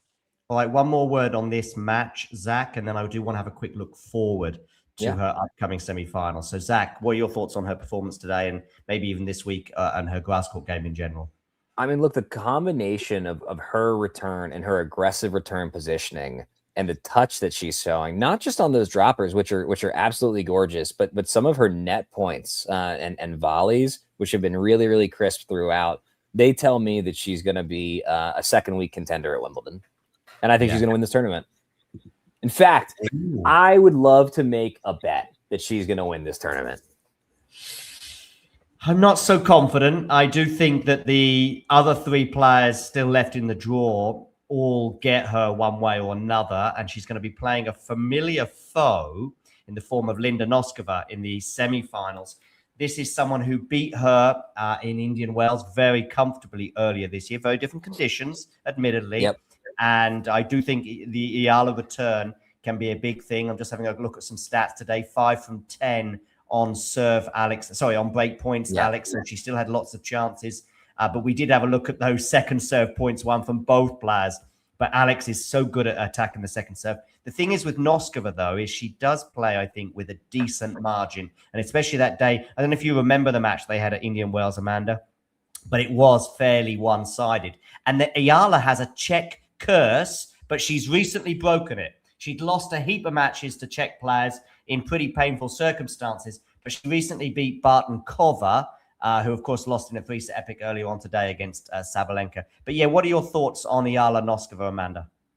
Yeah, I don't think I watched that match in Indian Wells, but, obviously, like you said, very different conditions. But I do think, Noskova has been playing really, really well. I think she's also comfortable on grass, so definitely will be a tough match. I don't know if I would completely write off Eala, though. Fair enough. Fergus? I actually think Eala wins. Ooh! I was really impressed today. I haven't watched Eala this week. Obviously, I probably should have yesterday with Rebecca, but I was very impressed with the way she's striking it. Again, I think I've said this before, but I think returning on grass is so crucial. And if she can bring that return game tomorrow, I think Noskova doesn't serve as big as Svitolina does. Noskova may play with a little bit more margin, but that doesn't mean I've seen Noskova go off the boil very quickly. So I think Eala probably has enough in her to potentially win in 3, and I say she will. Well, of course, so we've got 2 votes for Eala, and I'm pretty sure, basically, from what he said already, Zach is going to make that 3, right? You betcha. I think she's going to win in straights against Noskova, and then she's going to beat Sabalenka in 3. I also think if we're making predictions, I don't think that Pegula will give Sabalenka a particularly tough match. The only person in that match that can make it hard for Sabalenka is Sabalenka. Well, that is often the case with Arena, and that does knock her out of quite a few tournaments in pretty painful manners. All right, I guess I've got to make a prediction. Listen, I thought she had a really good chance against Vekic, Alex, in the way that Vekic, of course, had the hangover from Queens, etc. Alex arrived in Berlin a bit earlier, also had one match that she played, I think, before she played Vekic. Am I right? Oh, no, that was the first round for both of those 2 players, but whatever. I had my doubts, well, more than doubts. I thought Rebecca would beat Eala, but I thought the first set was huge because that was the game. That was the situation where Eala had already played a match, whereas Rebecca hadn't. She wins that first set, puts herself in a great position, and really, I think showed a lot of mental toughness in the second set because she had chances to go up a double break and didn't take them. Then suddenly she's down 15-30 when trying to serve it out. Today, she showed similar mental toughness. Bearing in mind, she had a second bite of the cherry. Did she go 15-30 down again when trying to serve it out? Yeah, right. So can you think about that, just where you at with a pretty sort of underwhelming serve, even on grass? And then you've already been broken once trying to serve it out, and you've got the formidable opponent, Elina Svitolina, but still, she dug deep and got over the line. I've seen these runs from Eala before at big tournaments, and then they just run into something like Karolina Muchova, like Coco Gauff, like Linda Noskova, but like players like Rybakina and Svitolina, and yet she's already beaten them this week. But I'm going to go Noskova. I'm going to predict Alex Eala to lose again, just like I did for this match today and just like I did for her Rybakina match as well. And I get people in the chat, and I'm sure people in the chat and the live comments or the comments post-match will be going, well, I can't believe you commentate on her matches and yet you predict her lose. That's not how it works. Like, all right, listen. Anyway, go on, Zach. I'll just say that people predicting Eala is going to win, many ridges on their brain. Lots of brain ridges. And I want to be on the record with that as well. All right. I'd also like to say it's just been confirmed that Draper will make his return next week. Okay. Just been awarded sports or what? No, just been. I see it. You've just been awarded a wild card for Respawn. Oh, Respawn. Okay. All right. Thanks, Fergus, for that Jack Draper updates. Do make sure you keep an eye on Fergus and Jack Draper updates and marriages and all sorts of things that I heard mentioned earlier. But in the meantime, big thanks to Fergus, Zach, and Amanda for joining today. No worries. Yeah. Thank you for having us. And John, the chat is saying that you going against Eala is the magic trick for her winning. So I guess you kind of have to keep it going now, as long as she keeps winning. I'm predicting her to lose. And then you can get very excited when she wins and say, John told you so. So that's fine. And I have been wrong many times in the past, and I'll continue to be wrong in the future. But I have to just say what I think. But she's proven me wrong before, and I'm sure she's going to continue to prove me wrong in the future. Big thanks for joining me today, and to everybody else. We'll probably do a Eala's match tomorrow as well against Noskova. I'm guessing it'll be second. I'm guessing it'll be second on, just because of Eala playing the latest today.